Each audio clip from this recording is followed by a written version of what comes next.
What is good, Moody? We finally Man, here.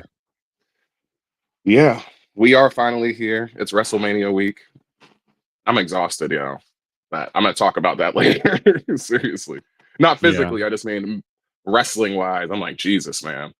But yeah, Yeah. run me through these Percy's though, because I saw how many you had. Like when you texted me, and I was like, all right, well, you can just ISO this whole Sunday Yeah, Percy. You had a yeah, whole lot yeah. of And feelings it's this funny week, because so like there is some I just deleted some this morning. Like because I mhm. was like, Gucci man, when did I put that one up? I have no idea what You're what I like was he's gonna the talk greatest about with Southern that rapper one. of all time. Yeah, Yeah, yeah. I was like, I don't even remember putting that shit up.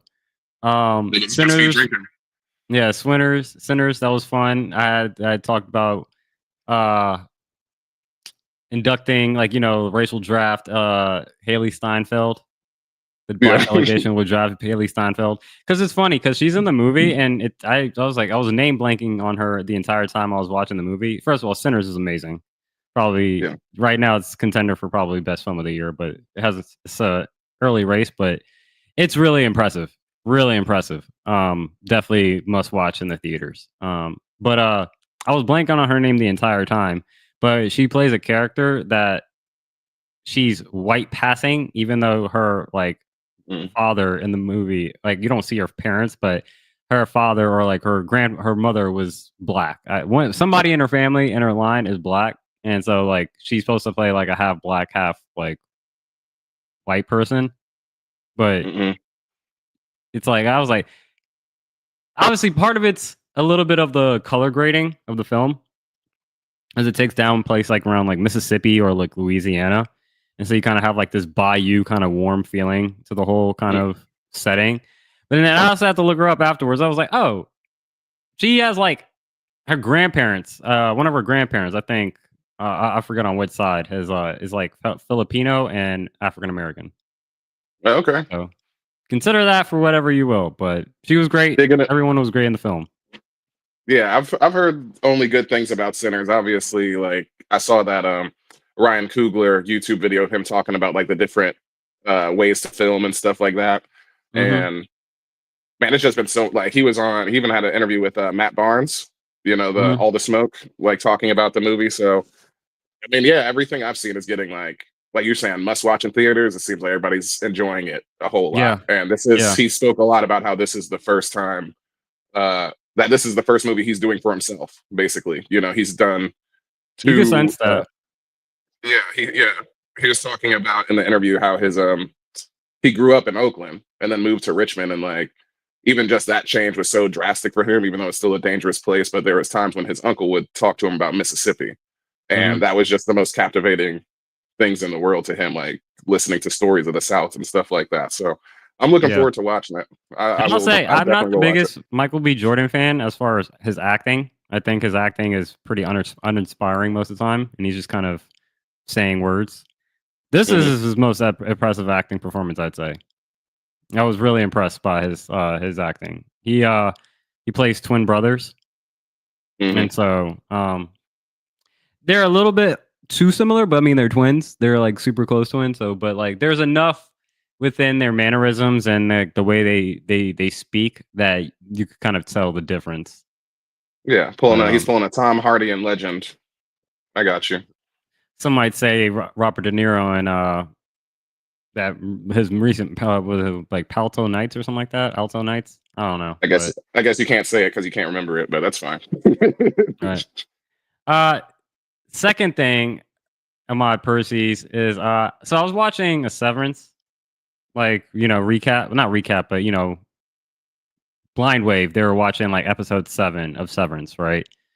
And I don't know how they brought this guy up. They're like, "Oh, is this like the guy like with the golden arm?" And I'm like, "What is that? What is he talking about?" And I had to look Mm. this up. This guy is named James Harrison, and he's named the man with the golden arm. And he is someone who recently passed away, but he Mm. had a blood transfusion, during chest surgery when he was age 14, and that infused his blood with a lot of anti D, which he then started donating his blood around 18 until he was 81, for 2 weeks, every 2 weeks. Uh, and those anti-D jabs help protect unborn babies from deadly bodily disorder called hemolytic disease of the foetus and newborn of, or HDFN. The condition occurs at pregnancy when mother's red blood cells are incompatible with that of a growing baby. The mother's immune system then sees the blood cells as a threat and produces antibodies to attack them. This can seriously harm the baby, causing severe anemia and heart failure and even death. Before anti-D interventions were developed in the mid 1960s, only 2 babies diagnosed with HDFN died. But it's unclear how blood came so rich in anti-D, but some say it had to do with the blood transfusion. Yeah, I was like, damn, that's crazy. Never heard of Yeah, that, but that's amazing. yeah.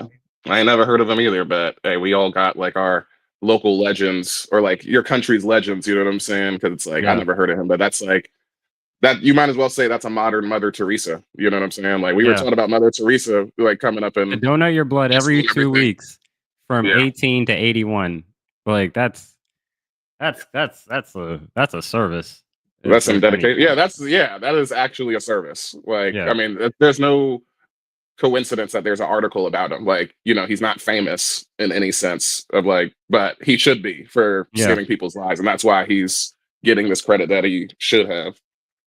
Man, Um, thanks to that man. Obviously, we're not Australian, but thank you for yeah. being a good person, Mr. James Harrison. There you go. Um, so I was scrolling through Twitter and I saw this pop up, and it's Tracy Ellis Ross was on Michelle Obama's podcast, and she was explaining how she only dates younger men because of toxic masculinity in men her age. And I'm like, okay, cool. Like that kind of makes sense. Is like if you listen to what she says, it's anything like ridiculous.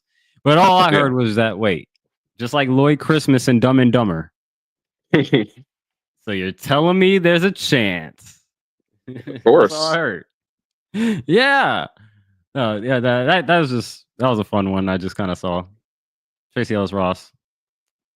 Man, Gorgeous. get your people to contact your people. Yeah. Yeah. 5 Set people. that point. Exactly. Get those. I'm sure you could find her people if you really wanted to. It's not that difficult to like find a celebrity. Just hop in the DM. Yeah, that too. Hopefully, she runs her own social media. I would think that she does. So, I don't know. She's too big time. That's Diana Ross's daughter. well, she was talking on Conan about how she made like a photo emoji like out of herself because she couldn't go on this like trip with her family to like I don't know on vacation or some shit like that. So she's making her own emojis on her phone. Ah, At that's least we facts. know that. We know that. Nah, So actually, she pulled that I would stuff out. assume that I would assume that she does run her I own. would think she does. At least the ones that she cares to spend time on. Yeah. So, Hey, you're an Instagram um, away, dog. yeah. Last one is so I came across this. I watch, YouTube. You watch one video and then they just give you the same type of video from different channels. Of So course, yeah. I watched this one video of British people trying American food for the first time, Yeah. and I was like, all right, cool, that's what's up. Then I get a influx of just like, hey, these people try food, blah blah. Come across these 2 guys. The channel's called Jolly. They have like 4 point some odd million like subscribers. It's crazy. Yeah. But they have like a series of videos where like they're letting like British high school boys, because they went to a boys' school, and so I've torn through all of this. yeah, you've seen it. I've Yeah, torn everything you're describing. I've watched every single video already. Yeah. yeah. So like, yeah, it's actually really fun. I saw like, oh, they got like 3 Abasha kids that are like Mhm. supremely British, and I'm like, yo, this is wild. But Mhm. yeah, it was dope. But they have like the headmaster there, the principal. He keeps bringing up this question anytime they like have like burgers and fries on the channel, and he's Mhm. like, if you like, like death row or like your last meal, you have burgers and fries. What's your last bite? The burger or the fry? Mhm. Oh, you're asking me. Oh, fries is my favorite food, so I'll go with fries. That's easy. Yeah, I should have known just asking you that That's question. easy. Yeah. Is the fry plain with ketchup I mean, with ketchup, definitely. or like Probably some type of either. It'll be like last my bite? perfect. Like Yeah, it's like okay. it would be like. I mean, it's my last bite, so I can have anything I want. I'll probably go with like a Chick-fil-A waffle fry with the Rally's like kind of seasoning, on it. Okay. Like, so I like it that surface area of crunch and still thickness of potato with the Chick-fil-A one, and give me some like maybe the last bite is half ketchup and half like Chick-fil-A sauce, something like that. Okay. I'm sure I'm like 85% of the way there, just making that up on the spot. It depends, I feel like, on the burger and the fry situation. If course it it's does. like Five Guys, I would say I'm not finishing all those fries. So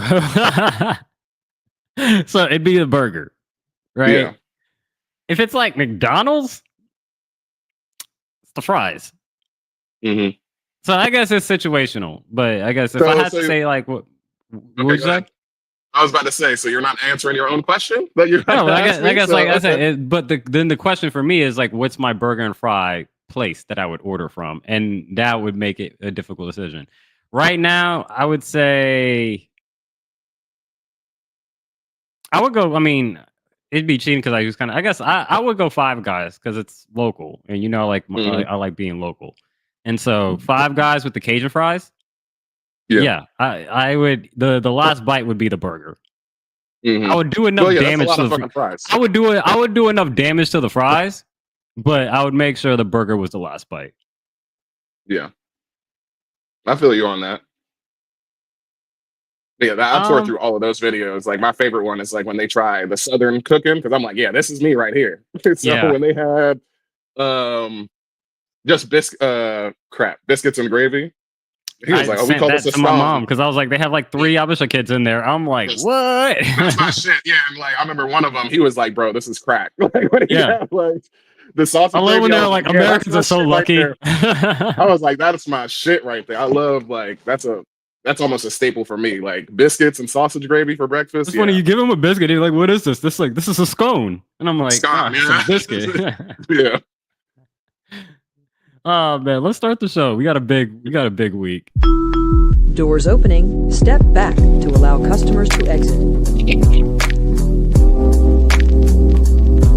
Out is Habasha Hayes, Samson. You're my tag team partner. This French fried friend, coming off the top rope. And this is the Wrestlemania podcast. A weekly stroll the avenue of wrestling. Do all the social media algorithm engagement points of us like, comment, subscribe, follow us on this YouTube channel, Our TikTok, our IG, everything at the Wrestlemania. No hyphens. Welcome everyone to episode 41 of the Wrestling Re-Up podcast. Ironically, fate would describe it because this week is WrestleMania 41. So it's perfectly timed. Like we didn't time this. Like we didn't plan this out. It just so happened to be that episode 41 happens to land on WrestleMania 41. No, you're absolutely right. It had to be fate because if anything, you remember this was my idea like over 5 years ago. So we should actually be on like 241 right now. Yeah. But the fact that this is our first year and it's like we correspond with WrestleMania. Yeah, this was definitely meant to be for us to actually be starting this around This is definitely the SummerSlam blow. last year. Yeah, exactly. 41. Who's the 41 athlete? While we have the Josh Hines Allen, not legendary yet, but at least active. And I know I said it you last said that time, but last he's the only one I can think of off the top. Like you said, we got to start looking these numbers up now. Like after 42, it's like, yeah. I feel for like 44. I can go Riggo, John Riggins, Hall of Famer. But we'll get there when we get there. It is WrestleMania week. Finally.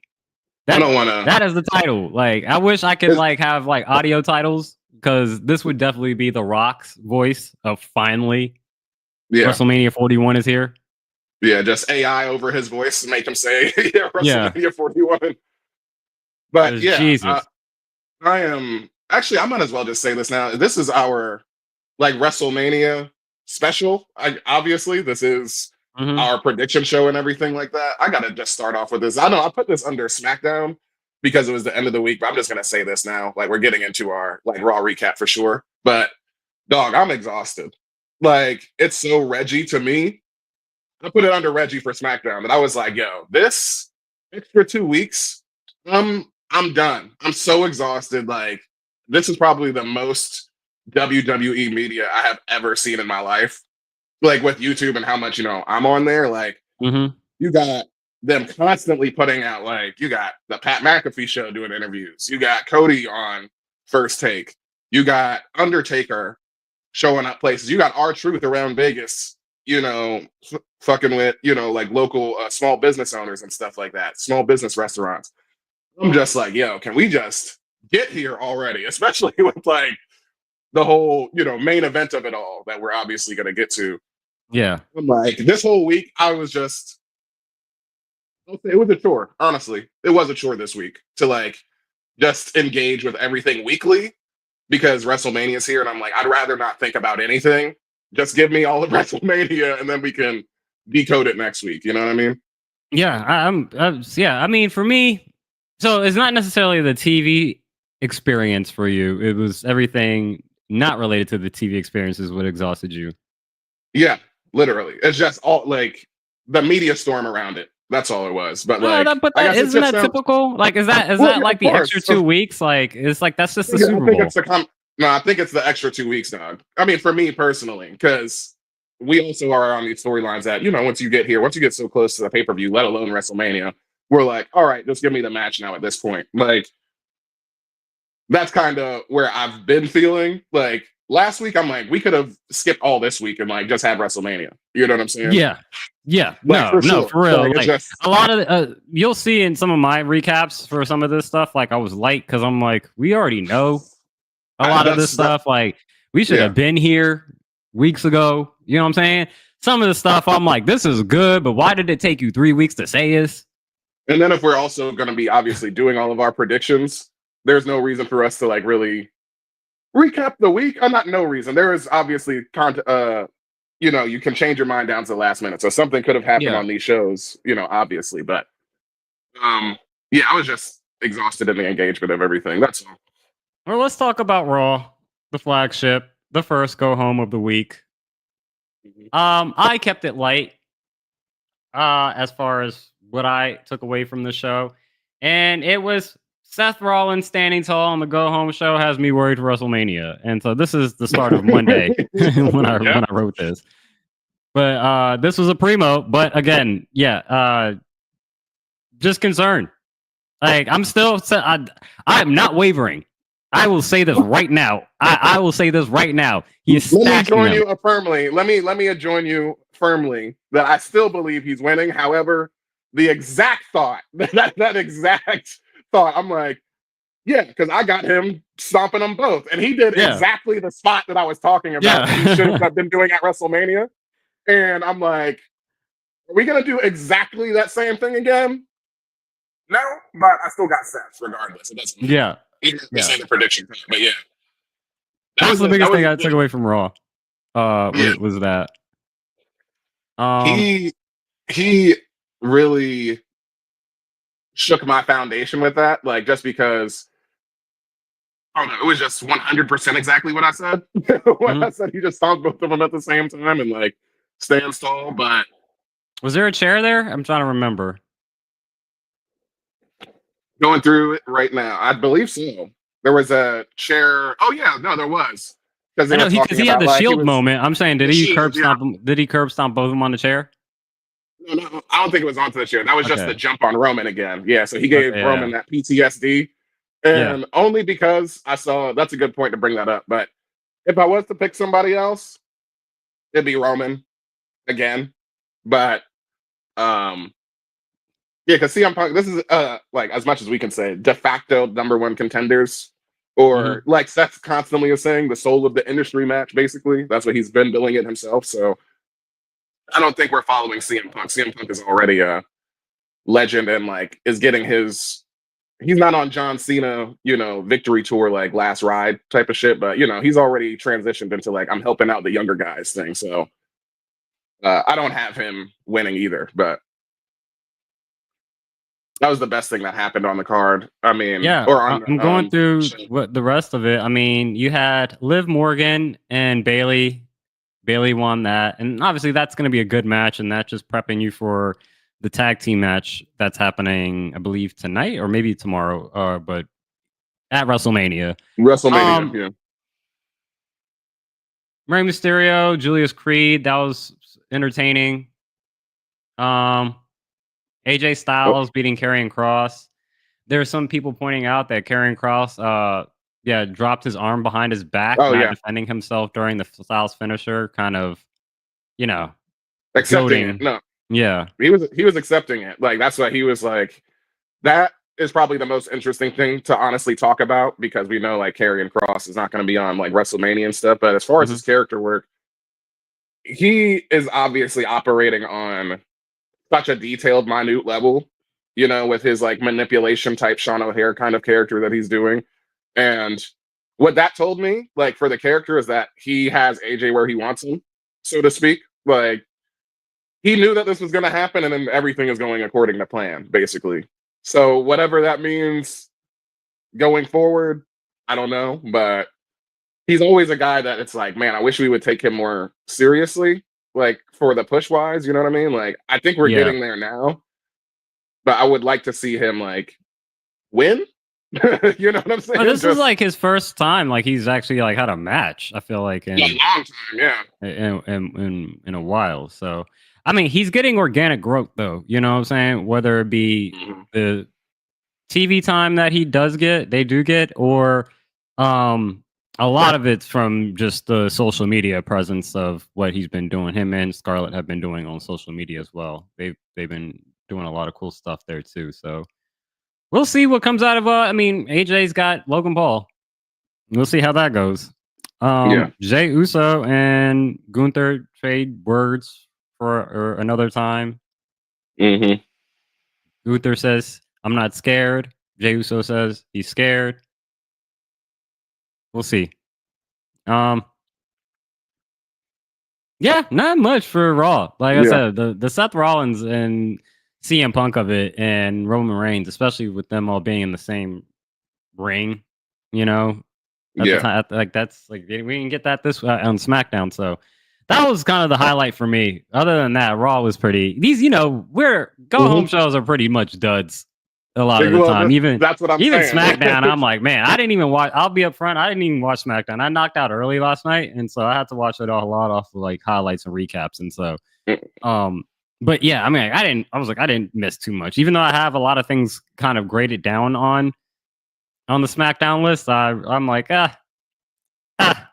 it's not much. Yeah, for sure. Anything else from the flagship, or that'd be the quickest stop at the flagship store that we've ever had. Ever. Yeah, well, because we're sprinting off of, this weekly stroll. Yeah. This is the 1 week that you sprint to the end. You know what I'm saying? So, like I said, that's what I was saying. I'm like, I'm so cooked on this whole week of wrestling. I'm like, all right, we're here. Let's head in next door to the bodega. NXT. Another go home, because they got Stand and Deliver in an hour and 2 minutes, and we'll be making a quick detour right after the bodega and stopping at the pop-up shop and recapping Stand and Deliver. Not recapping, but predicting Stand and Deliver right after this, before heading over to the coffee shop. So let's talk about this go home. You were higher on the Dark State D'Angelo family brawl in the parking lot, and you have it as a primo. I have it as mid-rising, barely on the edge of primo. So, talk about why you like it a lot. I had it there just because of the time that they gave them, honestly, because it wasn't a match, but because we have the match coming, tonight, or this afternoon, but it felt like one. And I will say one thing: the first thing that like took me out of it, I'm like, hold on, this is the D'Angelo family. Where the hell is Tony D'Angelo? Like the entire fight, I'm like, where's the boss? Like, you know what I'm saying? Like, you got Luca Crucifino out here putting his body on the line, getting thrown into like, backstage or equipment and everything. And then finally Tony D shows up with the crowbar. And really, I just thought it was great because, well, yeah, like I said, the time that they gave him, this was like an action scene to me, like from just like a movie. Like if it was a B level movie or C level movie, whatever. Because we got the very real, not shaky cam, but it's the handheld, like kind of like, Yeah. oh no, there's so much chaos going on. It's so like much action. You know what I'm saying? So I enjoyed the dynamic like cinematography of it, and the fact that we got like, it doesn't surprise me that Dark State stands tall in this, so to speak. But I guess we might as well get to. I mean, we're about to get to predictions now in a second, but I guess I'm saying like I still got the end. I don't know what I have for them. I'm so confused, honestly, because I really enjoyed that, but it's a 50-50. I just think like you got to have Dark State because they're the guys you're trying to establish. You know what I'm saying? Yeah. I pretty much agree with everything that you said, and I think the reason I have it like a mid rising is the fact that it was great build for something that I'm like, okay, like Dark State's really been focusing on like the D'Angelo family has been more focused on Dark State than the Dark State has been on them. I feel like in the past couple weeks. I agree with that. So the brawl, I guess Dark State is going to brawl with anybody, I guess, at this point. I think it was more so we called it out. It's kind of like B-level production, but I like it in a sense. But I'm like, all right, this is like it felt really good first attempt of like trying something new. Like you said, I think the length was surprising. They kind of went a distance with it. I wonder how it would have worked if it wasn't pre-taped. Because there are some shots I was curious, like, how do they do that? Because there was one shot when they're like walking down, like I guess they just entered the building, and then there's like a ladder, right? And then the ladder falls forward towards the camera, and I'm like, and it looked like it. I don't know if somebody's holding that or they're using drones. Like I was trying to figure out how they record this shit because some of it was like it was a little too close the way they were filming it. I don't know. It was impressive, but I get it. It felt like a CW show. Yeah, that's where it kind of get to me. I think that's a good thing. I think that's a good thing because you need like The Flash was a CW show. Like you got some good shit on CW, man. They're good for CW. Exactly. I started off saying B level movie, right? So, and I guess Bleacher Report they answered my question too. Is that Tony D rips into Stacks, the underboss, because I guess he set that up. So he did that without Tony D's approval. So I caught that in the beginning where Tony was it I'm bad with their names. Luca Crucifino? Who's the right hand man? Stacks.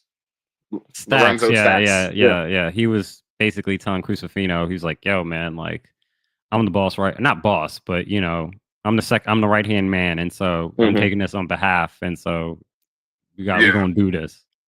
Because Crucifino is consigliere and Stacks is underboss under Tony.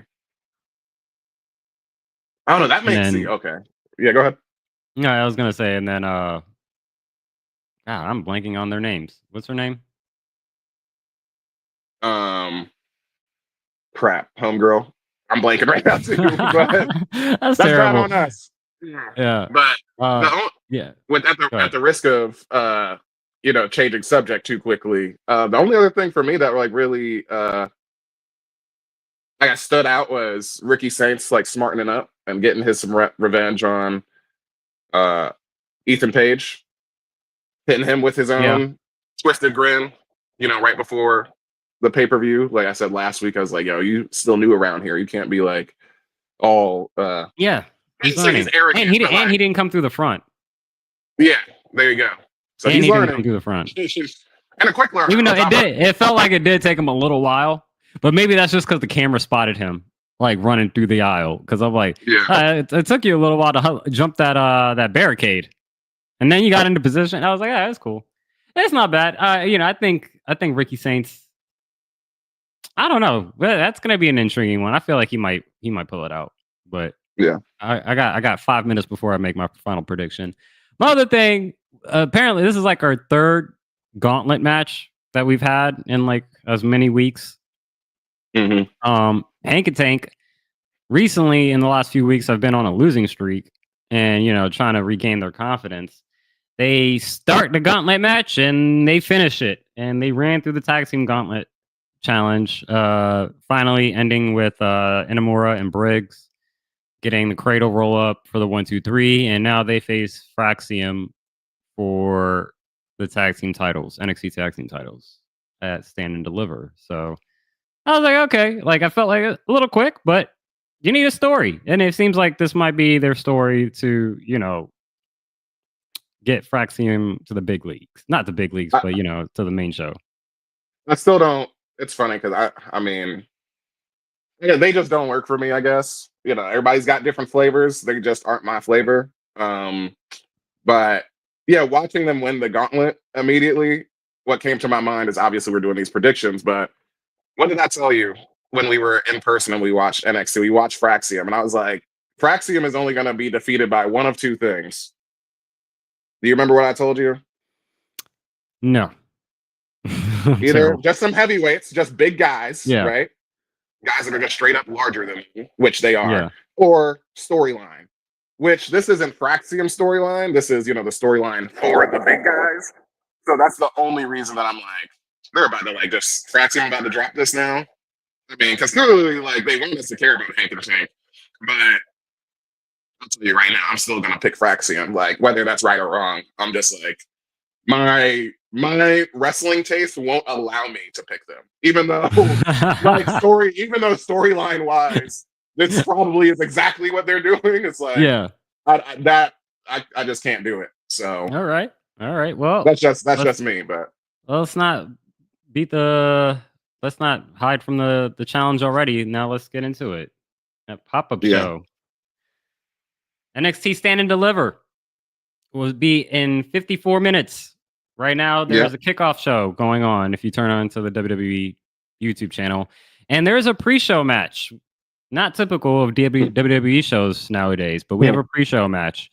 It is a number one contenders for the WWE Women's Tag Team Championship match. It's a, four-way? Five-way? You have Metal 4 versus Fatal Influence, Tatum Paxley and Gigi Dolan and Roxanne Perez and Cora Jade. Who you got to be the number one contenders for pre-show match?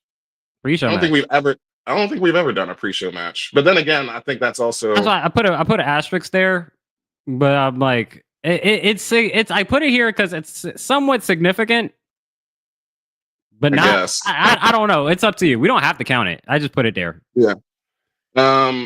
Yeah. I'll go with Chemical just X. because it's a contendership match, so it's okay. Yeah. But I'm gonna go with Chemical X. That's Tatum Paxley and Gigi Dolan. When they first got formed, and I was like, oh, it's another creepy white girl group, and I was just completely tatted. I was like, all right, now this will be confusing, but I like that name though. Sugar, spice, everything nice, and then spill in a little bit of Chemical X. That's what you get. So I'm gonna go Metaphor. Sure. Especially for the the tag team championships, the women's tag team championships. It's yeah. Oh yeah, you're right. I don't know why I was thinking that it's NXT. We still had NXT, women's titles. Yeah, you are right about that because they should be coming up to SmackDown. Do you want to count this match?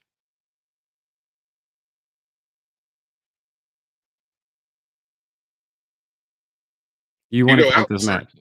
You want to count this match? Yes, yeah. I guess it's funny because I guess it doesn't really matter, but yeah, nah. I guess it doesn't matter then. But my heart's telling me Chemical X. But you're right. Storyline wise, Metaphor should be on SmackDown soon. But yeah, we're not going to count it. All right.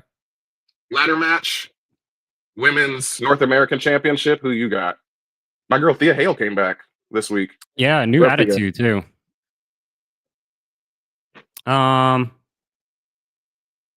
I'm going to go with Kalani Jordan.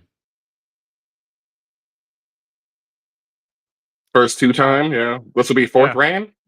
Or the fourth champion, right? So yeah, fourth champion, I believe, and she'd be the first two-time champion. Yeah. Well, that's right. I definitely don't got Sol Ruka or Zarya here. I think they're non-factors in a sense, because Sol Ruka, I don't know if you saw this, but she just won the speed championship. So she's speed champion right now. That doesn't mean I know anything. it doesn't count. I know it doesn't, but maybe in a backstage sense, it kind of does, even though to us it means absolutely nothing for sure. But let's go with fuck it. We'll go with Kaylani. It was only between that and it was between her and Lola Vice because I saw her yesterday and I was like, man, I haven't heard that theme music in a while. Yeah. I could see her getting in a feud with Thea Hale. I could see Sol Ruka and Zarya canceling each other out, but if I had to pick another person outside of Kalani, I'd probably go Zarya. Okay. Because then I could see Kalani and Sol Ruka getting in a rivalry, which would be fun. This is gross, man. The women's NXT championship, Stephanie Vaquer, the champion, defending against Julia, Jordan Grace, and Jada Parker. You think Jada Parker pulls off the upset? Absolutely not. No, not Jada. If anybody's pulling it off, it would be Julia. But that's where I think it would be interesting to just have this, like, because she did just, like, turn, so to speak. Mm-hmm. I mean, not really. She just wants her championship back. But, like, she's clearly like, hey, we ain't friends no more, bitch. You know what I'm saying? So it's like, okay, if we end up getting, like, a trilogy between them, that would be fire. Because I think this comes down to where do I have my title changes? You know what I'm saying? So that's where I'm going to go with Julia. And that would be shocking. Maybe not smart, but because it's a fatal four-way, you know, usually when you get into those matches, you're not getting title changes in those matches. But just for the fact that Julia came back and like the whole real world, like she just got injured and like happened to sprain her ankle basically, and they thought like she broke her foot off. You know what I'm saying? So I just like that idea, even though this would be a super short way. Oh no, I was just saying that. But okay. Even though with the smart part of my brain is like Stephanie's gonna retain, and like if you want that story, you can still have it just after this weekend. You know what I'm saying? But for it to be WrestleMania moment, all that type of stuff, I'm talking my stuff out of it. I'm glad you didn't put anything down. I'll put Steph in there because I just said fatal four ways usually don't have title changes. But I'm looking at the card. I'm like, where is the title change happening? You know what I mean? That's where it's like, because yeah. I hate to have to agree. I was gonna go with Stephanie. I was hoping you'd go with Julia, so I'm kind of disappointed that you talked yourself out of it. But yeah, I'm gonna go with Stephanie Vaquer. Yeah, maybe you get Jordan Grace, and I don't know. Maybe there's I don't know. It'd be unfair to have her just drop the title. To lose both, like she would win two titles, and then in the matter of 3 weeks or 4 weeks, you lose all of them. Like what? Yeah. Like, you gave up. Well, you gave up one of them. It's like, why give it up if I'm just gonna like? You know what I'm saying? Like, yeah, you're right. That would be super. That would be the most falling off a cliff so quickly like a wrestler has ever had. Like, right. The only way you can top that is if Mercedes loses like all her titles at once or some shit, like an all or nothing match, you know? NXT Tag Team Championships, I already told you, like, I just like my taste won't allow me to pick Hank and Tank, even though that's probably where I have the most likely title change for sure, would be right there. I will not allow myself. Pay-per-view. When is the next NXT one? Battleground. That is May 25th. Are they going to last a whole entire month? I mean, the draft is usually like a month and change, 6 weeks after WrestleMania. So that's around that same time.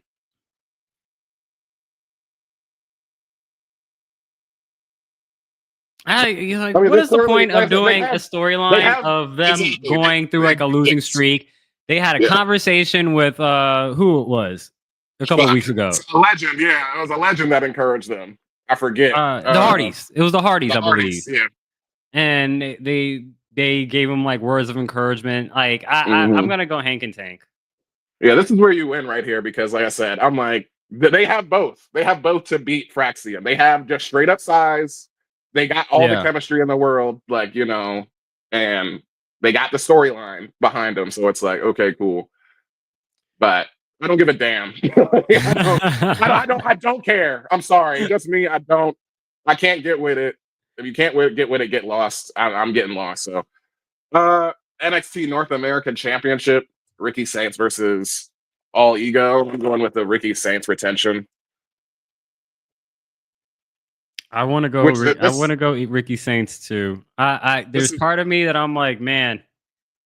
This is where I think Ethan, he's got almost this. He's like the closest thing to Edge. You know, like ultimate opportunist. You know, like striking when the iron's hot, like knowing when to fucking bite the bullet, basically. So it's like there's a piece of me that believes that Ethan could be a 3-time North American champion, or not 3 times. And he plays the spoiler really well. Yeah, he does. Like in a situation where we talk about like, oh, this person just won the title not too long ago. I don't really apply those rules with Ethan Page. So I'm like, nah, like he can come out and just take your title and you just have that ridiculous grin that he has that it works. Like, then I'm like, okay, yeah, like doesn't matter if you won a title 2 weeks ago, 3 weeks ago. It's like he plays he's a spoiler. Yeah, nothing's better than killing him with a smile. That's what his song says. But yeah, I'm gonna go with Ricky Saints. I think they want to put the strap behind him, like rocket ship, not the actual title belt because he already has that. But you know what I'm saying? Like I think they want to just continue to, you know, elevate him and give him a reign. But for again, I feel like I'm trying to talk myself out of this. Let's just go into the next match so I could just stop talking about it. And I was gonna say, who you got for Dark State and the D'Angelo family? Well, I gave you my logic a little bit earlier.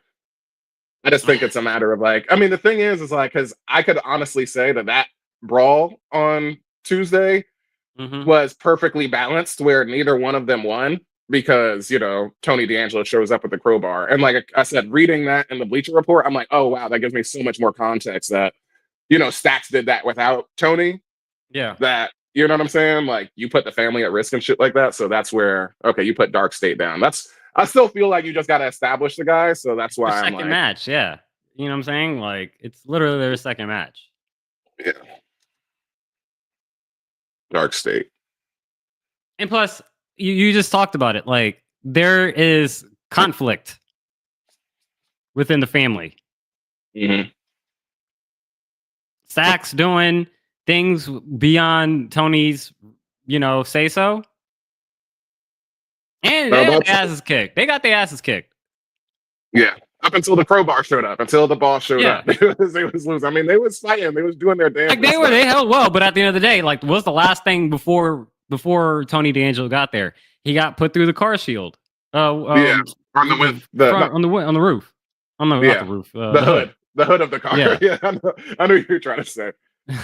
But yeah, and then he shows up with the crowbar, and it's like, okay, cool. And then the way that he worked those I was like, because obviously, you know, it's like when Triple H pulls out the sledgehammer, you know, he's not gonna fucking hit somebody in the head. But that was some great crowbar acting from Tony D'Angelo and from Dark State, because he beat the shit out of them, and I was like, you could hear the noise, and I'm like, he's making contact with them. So I'm like, how much of that was balanced? I really enjoyed that. I'm like, all right, please don't hurt yourselves for real. Because I'm like, yo, those are like some real crowbar shots. Last match, main event, Obafemi versus Trick William versus Javon Evans. I mean, this just depends as if you think the ruler is as dominant as he's supposed to be. You know what I'm saying? So, I mean, I do. Yeah, I'm not going to go against Oba. Who do you think takes the pin, though? I would hope it would be Trick. I would hope it would be Trick. Yeah.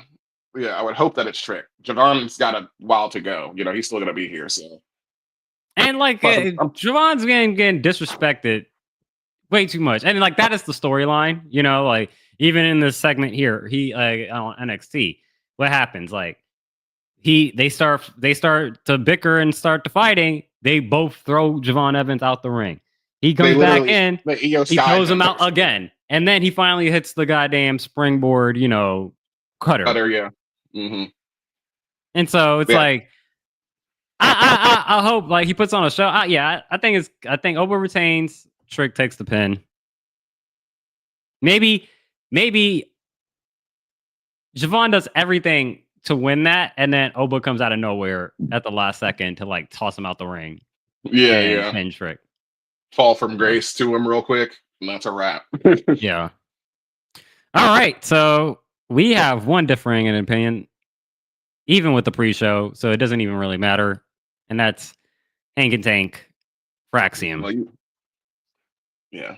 That's it. I'm not trying to go 3-0. I'm trying to go 3-0 this week. This is like I said, this is the biggest week of the year. There's 3 points on the line. It's funny because this is the first time where I like hear everything that I'm about to say right now. Because I promised you I would never give you anything, and still like me falling on my sword with this, I'm like, it still doesn't win. Yeah, that's crazy if they win. That's crazy because I told you back then. I told you months ago. So I believe that Hank and Tank will actually. I like just can't do it. I'm not into them like at all. I just can't. So I'm like, yep, they got all the factors to take down like a dominant tag team, and we know that Fraxium, they've been champions for at least a year. They're going on like. I really want to look up how long they've been champions. I feel like it's been like 400 days or some shit. I don't know. It's getting close to it. They've got to be. Yeah. They've got to be up there as far as the longest running, the longest reigning. Let's talk about. We're done with the bodega. We're done with the pop-up show for Stand and Deliver. Let's talk about current event before we walk into the coffee shop. Is AEW Dynamite passes WCW Nitro in total episodes, making it the longest running professional wrestling. Did they really take down the tweet? That's wild. AEW, why would you do that? Or whoever did that? Like, that was like a TNT? That's wild. They really took down that tweet. Just to answer longest running pro wrestling show on Turner Broadcast. Sorry. Yep. No, you're all right. Nathan Frazier and Fraxium, they're third, 356 days. So they won clearly last year at like Stand and Deliver. The only two in front of them is Undisputed Era. They had 606 days. I'm like, that's a long ass time. But yeah, Undisputed Era was a time. Yeah, but what do you have the thoughts on Dynamite passing Nitro? Oh yeah, cool, man. You know, it's granted.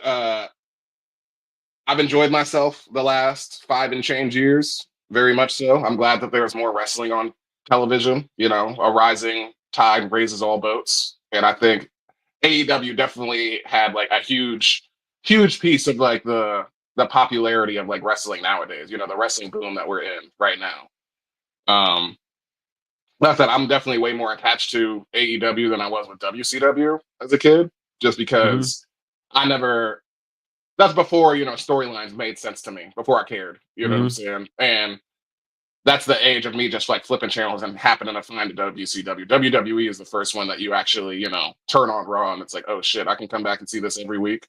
AEW has been king of the indies. You know, that's my thought about them. So it's been amazing to have actually like televised like dream matches. You know what I'm saying? Like all these fantasy bookings that I hear in my head that's like, oh man, if we could just have these two worlds collide, then we got everything. But yeah, I've enjoyed it. As far as like them passing WCW, like, I mean, you know, I'm not for like the whole network contracting, like whatever. You know what I'm saying? I'm just a wrestling fan, so I've just been enjoying the wrestling more so than WCW. And like looking back, obviously it's hindsight. You know, the 90s was a completely different time. You know what I'm saying? So it's like you still had to have WCW, so AEW, you know, or WCW walked so AEW could run nowadays. You know what I'm saying? So you wouldn't be here without them also. Yeah, I mean, I think a lot of things, it seems like gets clouded with WCW is like mostly just the NWO stuff. And it's like, yeah, that's part of it. But like, again, the stuff that with WCW that gets greatly underappreciated is there's a lot of good undercard that just, they never really, not elevated, but I guess they gave them time and they gave them like a new audience that people have never seen, like the Eddie Guerreros and the Chris Benoits and the Rey Mysterios and the Psychosis and Chris Jericho's, Dean Malenko's. Like, a lot of talent. Even though they were in like ECW, like again, ECW is not like readily available to watch Yeah. at that time. Yeah, You know what I'm exactly. saying? Like, so just even seeing those guys on television at that time, it was just like, yo, that's wild. And you would hope that hey, eventually they can climb up that that ladder and win the big title, but they never did because you got the Hogans of the world saying like, nah, it doesn't work for me, brother, whatever it may be. But for AEW to pass that, and again, Nitro, it's a pivotal show because it changed wrestling in general. You know what I'm saying? As much as you can hate on Hogan and everything, like the NWO still happened, and it required him to change his character, become a heel, and it kind of put WWE in a corner, which made it challenge its competition, and it forced WWE to do stuff that they normally don't do. And then that's as we say, competition makes, at least for the consumer, it should make everything better. And that's what we've kind of seen with AEW and WWE. Even though they're, again, we've talked about numerous times, like they're not really competition in the sense that they're on different scales, right? Yes, they are wrestling businesses, but WWE's almost way beyond a wrestling business. At this point, they're much more of like a intellectual property business at this point, and they're just kind of using their toys. But we talk about WCW, I mean WWE being kind of subpar, not really doing things well, especially during the last remaining years of the Vince era. And AEW was really kicking it. They came in at a great time. They had Cody Rhodes, the Young Bucks, Kenny Omega, Hangman. You brought in all this young talent. You picked up a lot over the way. You bring in people like Jericho as well, and to last 5 years and continue, like again, they just re-upped on a television deal, so they're not going anywhere. They're picking up more television time, as a matter of fact, and it's even getting wider expansion. So what we always talk about, like, as AEW, always my flavor of tea, not always, but I respect it and I still enjoy it for what it is, and it's necessary, especially to have more easily televised, available wrestling. And that's what they've been able to do for 5.5 years, and it's going to continue to keep going. So shout out to them for able to be able to sustain success. Yeah, absolutely. Shout out to AEW. And as we do, we'll take a stroll inside the coffee shop, go through our Dynamite recap, and the coffee shop is themed this week, as you might expect, because it's WrestleMania weekend, so everybody's trying to eat. Spring Breakthrough Dynamite edition. One of the best shows of the year, in my opinion. Oh my god. So this good that I think this is the first time for me that I've ever had 2 top shelves in a show. No, that raised my eyebrows when I saw that. Seriously. I was like, oh shit. Yeah, I had this on live, and Mercedes and Athena started off the show, gave you 30 minutes uninterrupted. Yes, this is everything this is what I was talking about a few weeks ago, and I was like, okay, yeah, they lining up these 2 juggernauts. Yeah, spectacular. It's probably going to be match of the year candidate. It's definitely a match of the year candidate. Yeah, it's already a candidate. It's definitely a candidate. We'll see what the rest of the nominees are when we get to that point for the Yuppies, but no complaints here. The only thing that would make it presidential would just be the stakes. And this is just kind of advancing the into the Owen Hart finals. And so Mercedes is going to do that. Toni Storm, she gave a standing ovation from the crowd after the match was over, which was dope. The only reason I don't have presidential is just this is just like the first time. So it's just like, okay, what is the second time going to be? And then what are the stakes? You know what I mean? Like, yeah, exactly. Is it going to be for a title? And then like what is it? So this is like for your first time to just knock on like top shelf is like, damn, that's wild. I'm really glad that they put Athena over as much as they should be, because as much as, like I say, a tree falling in the forest, it does make a sound. Mm-hmm. Like, it is, I almost like just watching this and like, it's not that I wanted Mercedes to lose, or I'm always up for an underdog. You know what I'm saying? It's just like just by proxy of like she is like the one who's actually on TBS and is the TBS champion. You know, Mercedes is the Yeah. face of like AEW women's, whereas Athena is keeping. She is like the lifeline of Ring of Honor, honestly, but doing a great job with them actually putting over the fact like she hasn't lost a singles match in over 800 days and stuff like that, which is why I'm like, if anything, off top, I wish that she would have been like featured more so like in the past, just so we can know, you know, who Athena is. Like she should be able to show up and fucking dominate, you know, because she's that bitch from Ring of Honor. You know what I'm saying? And which she has done, but like not But is anywhere where it's like, AEW Ring of Honor relationship like WWE and every other promotion that they work with? It's like TNA. I mean, It's like if WWE works with TNA, it's like, all right, yeah, you might be great. You ain't getting over yeah, on I our understand what show. you're saying. Yeah, ever since, yeah, for sure. AEW, ever since, or excuse Even me, though ever like since, they like Tony owns Ring of Honor. And it's that's like, what I was about to say. Yes, ever yeah, since he bought Ring of Honor and that logo has changed, it's not the same. It's the same thing as like, you know, WWECW. You know what I'm yeah, saying? Which that was Frankenstein bastard of a show. You know what I'm saying? Where Ring of Honor, I feel like it still has its heart and soul. It just doesn't have that same indie feel. Now that it's like part of AEW, it just feels like the as I said before, King of the Indies. It's just part of that same mechanism now. yeah. But yeah, it's this was flooring. This match was absolutely amazing. Two Black Queens, just exemplary. And I think just to answer your question, where does it go? And stakes, I mean, I think it has to go where I mentioned before weeks ago, where it's like, yo, if Mercedes gets the idea to start belt collecting, that's what she's doing right now, basically, because she can lose in the final. I would have right now. I have Mercedes losing in the final to Jamie Hayter, like that haterade. She needs to be pushed back up, and we're gonna have hopefully Athena and Mercedes for Ring of Honor championship, which Athena will win because also they put that over. Mercedes hasn't lost one-on-one yet either. Both of them were undefeated singles competitors up until this point. So Mm-hmm. she's got to put that blemish back on Mercedes' record now at this point. That's what I would have happen. Absolutely amazing. Absolutely floored by this. Like you said, giving them 30 minutes unchecked, like, or not unchecked, but, you know, uninterrupted, like, amazing. Start the show. My other top shelf, which you has out of the primo, was Osprey over Takeshita in Owen Hart men's semifinals or final? Oh yeah, semifinal. Is it semifinals or quarterfinal? Semifinal. Yeah. So Osprey's going to the finals.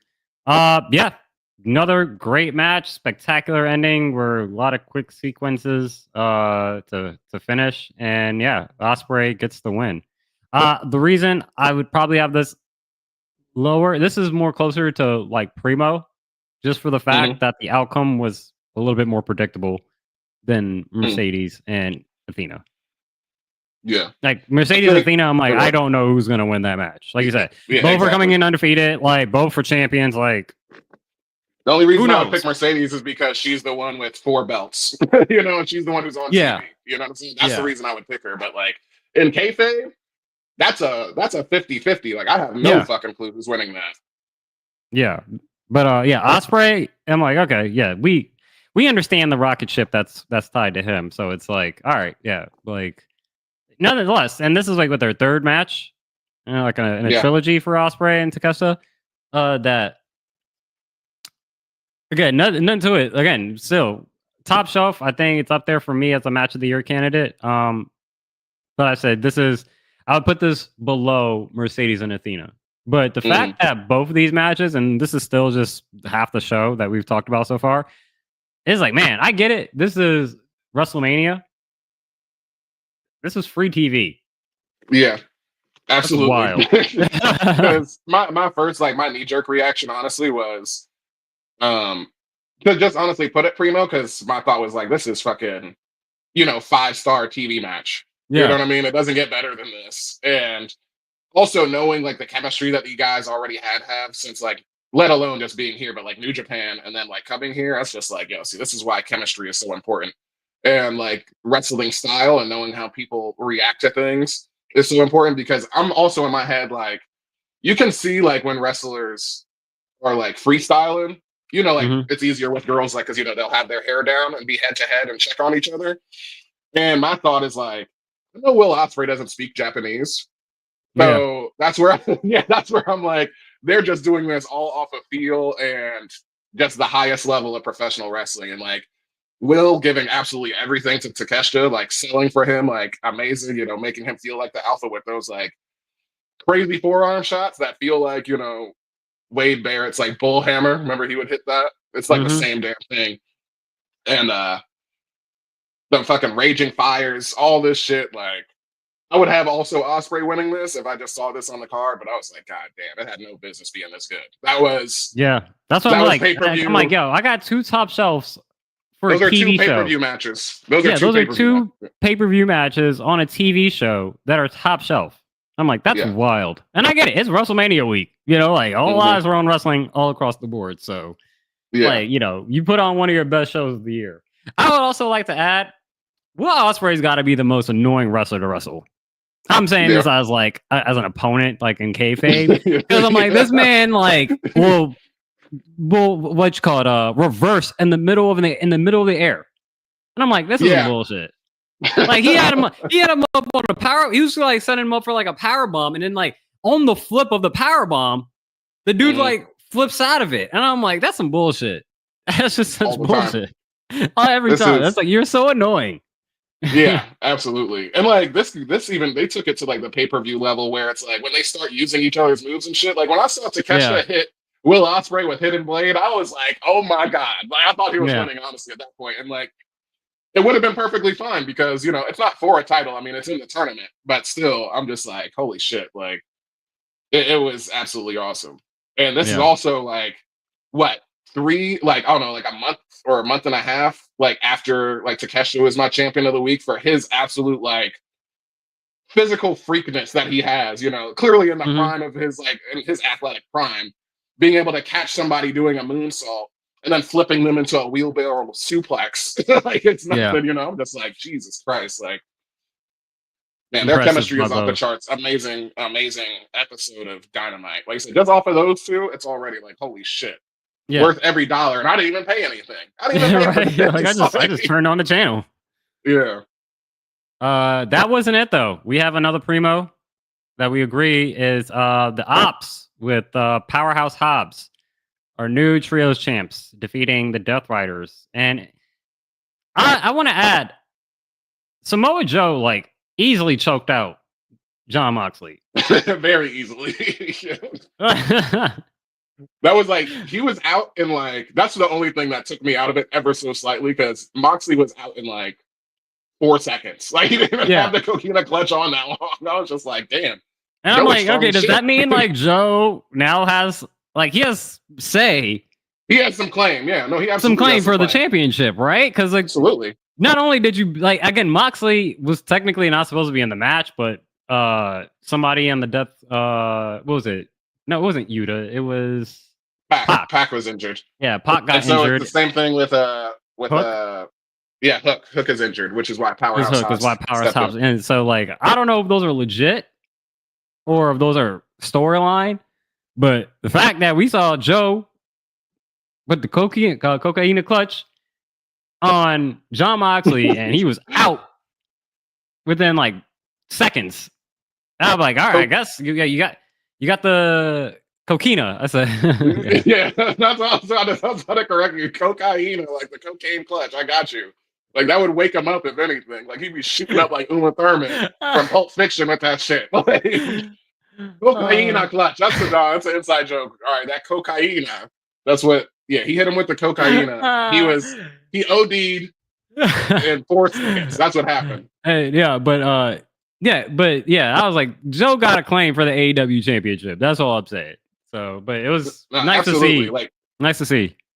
anytime a champion has their shoulders on the mat or are unconscious, Yeah. that's a claim. You know what I'm saying? Even if it's a tag match, even if it's a trios match, you are the last person that is supposed to give up the decision. You know what I'm saying? So if anything, that'll set us up for an extension of, you know, Moxley's reign. We know who his next challenger is. If you want to just like, we can carry this for the next, you know, pay-per-view cycle. Ops versus, you know, the Death Riders and have Yeah. Joe challenge Moxley.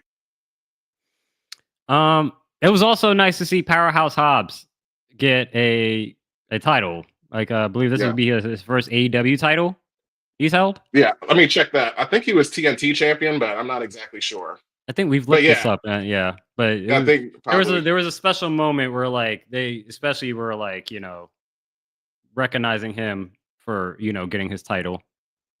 yeah. It was a good Wikipedia Yeah, profile pic. he's a TNT. He was TNT champion. I thought so, and now Okay. he's the first time, trios champion. So 1-1. That's an Aquarius brother. January 23rd. Or yeah, that's just Aquarius. Like that's the first Yeah. day, I believe. Yeah. Mm-hmm. Shout out to Powerhouse Hobbs and Yeah. the Ops for now also taking titles away from the Death Riders. So now that's a big thing for the Death Riders. And now instead of having trios titles and the AEW World Championship, you're down to one title. Yep. Exactly. They look good Let's see. too. That was a dope moment though. Just to, like you mentioned, with him sitting on the turnbuckle and Samoa Joe walking over to him, like I don't know, the pride of men in that kayfabe sense. It's very funny. Like you didn't just bust your ass this entire time. Because I would have been mad if I'm Powerhouse Hobbs and I help you with this match and I don't get a title, I'm tight. So it's like, right. You know what I'm saying? Why else would you fucking have helped them? You know what I mean? But and then our mid that we got, Hangman defeating the debuting Josh Alexander, who is the walking weapon in TNA, former TNA champion, former Impact champion, debuting with, which I think is perfect, the Don Callis family, which they were putting it over pretty well that he's not part of the family yet. He's more so like a recruit making his way. You know what I'm saying? But this is kind of like where I had the thought of Don Callis, like the difference between Don Callis and Paul Heyman, where Callis is more like the guy where, if that dude walks in, like he's already a legit threat. You know what I'm saying? Not necessarily for this sounds like I'm taking so much wind out of his wings. Like, not to say that it's not for titles, but in the sense of like you're gonna put on some classic shit, or we're gonna have like this will build to something like holy shit. You know what I mean? In a few weeks or months. I really like the fact that he lost, that Josh Alexander lost, because this is the storytelling of the match where I wouldn't have Hangman losing this anyway, but the fact that he loses and then you see outside of the ring, you see Don Callis like whispering into Alexander's ear, and before you know it, Josh Alexander is in there and hits, Hangman upside the head, and basically is like, all right, yeah, we're heel now, because he was a face on TNA also, but it looks like he's trying to earn his way in, so to speak. And also, the last thing I want to say, Kyle Fletcher, when Kyle Fletcher came out, that immediately, I was just like, I think a light bulb went off in my head, and I was like, I fucking love Kyle Fletcher, like so fucking much. I was like, when he came out, I was like, he looks so fucking good. Like he had on like Bianca's glasses, like those tiny thin triangle ones. I'm like, that shit fucking works. He has like that little crop top, showing off his abs and shit. I'm like, this is like some fucking, New York Fashion Week bullshit that he's wearing. Basically, it's like on the lower end of that. Basically, yeah, I can see that's a good comp. Shit. And then that came to my head. I'm like, I want to see that match. I want to see Kyle Fletcher and Seth. You know what I mean? Because I'm like, we just did all this time, like where we know that the dream match has constantly been Will Ospreay and Seth, because it's like, oh yeah, these are two sides of the same coin. And I'm like, I looked at him come out yesterday, and I'm like, he's right there. He's right there with them. You know what I'm saying? I want to see that fucking match, but that was me fangirling over Kyle Fletcher just because he was, part of this segment. Real quick. But. Did we get Kyle Fletcher versus Ospreay in the finals? Is that the final? Nah, it'll be. Yeah, that's why he came out. I'm pretty sure. Yeah. No, because he faces Hangman next. Hangman is next. That'll be semifinals or quarterfinals. Yeah, that's what that would be. So I guess. Yeah, we'll look it up at another time. Yeah, that's right. It's not that important right now. I want to talk about my shake that I'm only giving it a shake because it almost was pretty much Reggie, but there was stuff that I liked about it to start with, and then it just went downhill. MJF Hurt Syndicate segment. Started off interesting. Like I liked it when MJF was talking to Bobby and saying that to the whole crew, and they were saying like, "Oh, it's I got certain things for people to do and things of that nature. I know what you're trying. Like I know what Shelton likes, and sometimes people are quicker to pick up on who I am as a person, right? And some people are a little bit slower." And he's like, "I didn't say your name. I didn't say your name." And I like that whole bit. That was a good start. Up until then, MJF brought out like 6 random women, and this is no disrespect to the women. It was just how they were presented can only lead you to one thing. And it was just like, of course. Yeah. And it was like, really, dude? Like, we still doing this in 2025. I mean, yeah, we were literally just last episode. We were talking about how much we love The Godfather. I think MJF called up The Godfather and was like, bruh, hey, I know you ain't leave the game yet. I need some of them hoes that you got over there. Like, send the whole train to AEW for me real quick. Because that's the only thing, like you're saying, that's the only thing you can take that. It's like, why are women going to make Bobby just accept MJF? You know what I'm saying? Yeah. When for the past month, he hasn't liked MJF, and he's been telling all of us that. It's like just bringing women to the ring. What are they doing? So I wish, like, if you were going to do that, like, I wish it was more targeted. Like, I wish he got a gift for each of them. Kind of like when The Rock did when he was like in the Nation of Domination back in the day. But I wish it was like, okay, if Shelton likes a woman, like women, okay, get him a girl. Fine. You don't need 12 women there. You could have just got one woman and just gave it to Shelton. You could have gave MVP a brand new Kane. And then, I don't know. New Kane, And then Bobby, you give him something condescending. Yeah. Either condescending or storyline. It's got to be like drastic. Like, I would have thought like he would never. I thought the Dynamite Diamond Ring. That's a huge one. But I'm like, that's synonymous with him. I give him a car or something because Bobby really don't like him. But yeah. It's something like I would have did like that. I like the way it was presented. I'm like, bruh, this is not it. It's almost like I said, it could, almost Reggie, but I was like, I liked a little bit of the beginning stuff, and then after that, it was just like, oh, this is bad. Yeah, but yeah, that was it for me from the coffee shop. Yeah, and for me, in the other glass container, we got the TNA container next to the AEW one, the coffee shop. 2 very important things happened in TNA this week, where number 1, Chris Bay returned to the Impact Zone for the first time since October, since his, he paralyzed himself in a match, and was very and like obviously endearing. Like you could see tears in the crowd. I was tearing up. I'm not gonna lie. That was the most like fan interaction I think I had ever seen, like in a promo, and that's what I think would just really made it so emotional for me, because it's like, this is why, like I said, those indies, you need those in it, because WWE isn't necessarily gonna break the fourth wall, as it were. I mean, when they do, it's a big fucking deal, obviously. But literally, like in the crowd, you have people, yelling out things at him, and like he's saying, like, I thought I was, and he's basically going back and forth, like, I didn't know if I am Chris Bay or if I was Chris Bay, and you just hear somebody from the crowd scream, like, you are greatest story ever told, clear as day, in the Impact Zone.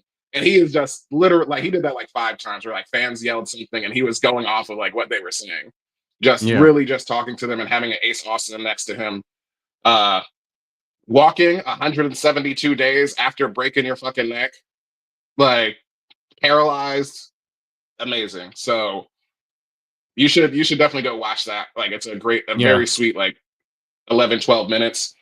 And other than that, on the wrestling tip, Steve Macklin became the first TNA International Champion, which you should look up. The International Champion, that's a beautiful championship belt. Like, it has a nice baby blue strap.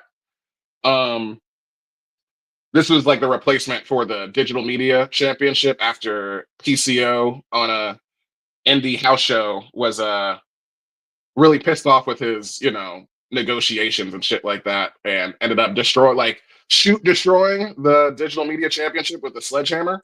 So this is very That's a clearly nice the belt. evolution of their new championship, their new mid card belt. So yeah, very Yeah, I'm pretty, looking at right? it right now. It's a nice belt.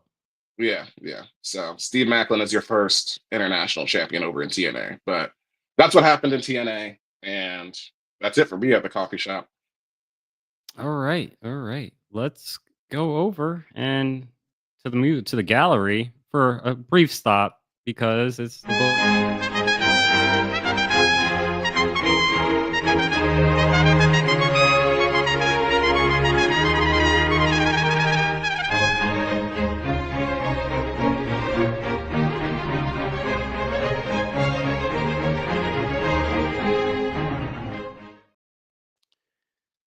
And on the Book of Wrestling, we're gonna keep it light this week because it Super is light. WrestleMania. And that's just enough. But WWE over the past couple of weeks have been putting out a list of the top 50 WrestleMania matches of all time, and it just wrapped up. And number one, they list The Undertaker versus Shawn Michaels, WrestleMania 25. Two, Bret Hart, Stone Cold 13 at WrestleMania 13. 3 was Rock Hogan at WrestleMania 18. 4, Randy Savage versus Ricky Steamboat, WrestleMania 3. I think this one is a little high for it's 5, The Rock versus Stone Cold, WrestleMania 17. That's a little too high for me.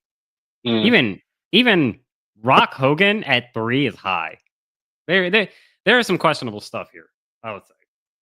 yeah. We talked Or you about a mean few weeks Andre ago the Giant? about Okay. Roman Reigns and Cody Rhodes. Where does that rank? And they have that right above the TLC 2 match. Yeah. That's wild. I mean, both of those matches are, like we said, in that point in time, maximum sports entertainment. That's your pegging sports entertainment at that point in time. You know what I mean? Like all the rundowns, you have the appearance from the Undertaker and shit. I don't think it's out of place, honestly. The same thing with 17. Like, I'm not mad at you could have, that TLC 2 in front, but they would definitely be right next to each other for sure. Like you had who is it? Rhino, Spike, and Lita all come out. All the run-ins. You had 9 people involved with that by the time it's over. This is supposed to be a one-on-one match with Cody and Roman, and how many people get involved? Like maybe He like lost the 10? stipulation. It was a tribal match, wasn't it? Sure. Because that Yeah, was a yeah. I get it. stipulation. I get it. Still overcome the odds. But yeah, I definitely ran back the Taker and Shawn Michaels last night, watching it also. Obviously The great Rock match. and Roman and Seth Rollins versus Seth Rollins and Cody from last year was 20. That's wild. That's kind of wild. I also haven't watched that match since Mania. So Yeah. I mean, it's surprising too. They don't have any of the Vince matches. Like the one specifically, Vince versus Shane, WrestleMania 17. They don't have that. Vince and Shane should be in here for sure. Yeah. Yeah. Vince and Shane in WrestleMania 17 should be in there. Obviously, they don't have any Benoit matches. So you don't get any course. Chris Benoit The versus submission Kurt match. Angle. Yeah. Anything that sticks out on this list to you? Seeing Goldberg versus Brock WrestleMania 33 at 47. Take Goldberg off of here. Like, no. Yeah. Like, we are not going to sit here and be like, oh, this was a good thing for the business at that point in time. Like, what? No. Bianca and Sasha is 19. Yeah. That's just above that Rock and Roman match from last year. Shawn Ronda Michaels, Rousey Ric has a Flair. top 10 match. And I guess like she's a part of that match, but that's the one where Becky won both belts. But I'm like, Yeah. man, that's wild. Hmm. I think Shawn Michaels versus Ric Flair is, I mean, that's decent. It's number 34 from WrestleMania 24. But, Rick was obviously super old in his retirement match. Yeah. That's all that sticks out to me Steve right now. Austin, Kevin Owens, 24. That's wrong. Yeah, that's wrong. No. I would have, all right, Daniel Bryan, Kofi Kingston. I mean, there's a lot of matches. That's 35. And I'm like, I think I'm like trimming hairs right here, but I'm like, that should be top 30, I think. But yeah, But that's what lists are meant, man. Lists are meant to be. that's why lists are. Yeah, But just that's why a I think it's discussion. dope. Yeah, like I think it's dope though because this is the WWE one, so there literally is no more official list that you can get than this. Yeah. You know what I'm saying? So So this is what doesn't y'all really matter. think. But exactly, this is what actually the company thinks. So yeah, And again, I've like been keeping if up they with it. wanted And I've to, been watching a lot of it. they would put Vince matches on there. Yeah, yeah. Speaking of other matches, did you have a chance to watch this one? I know I put it up there kind I of late. wanted to. I added it to my save to watch.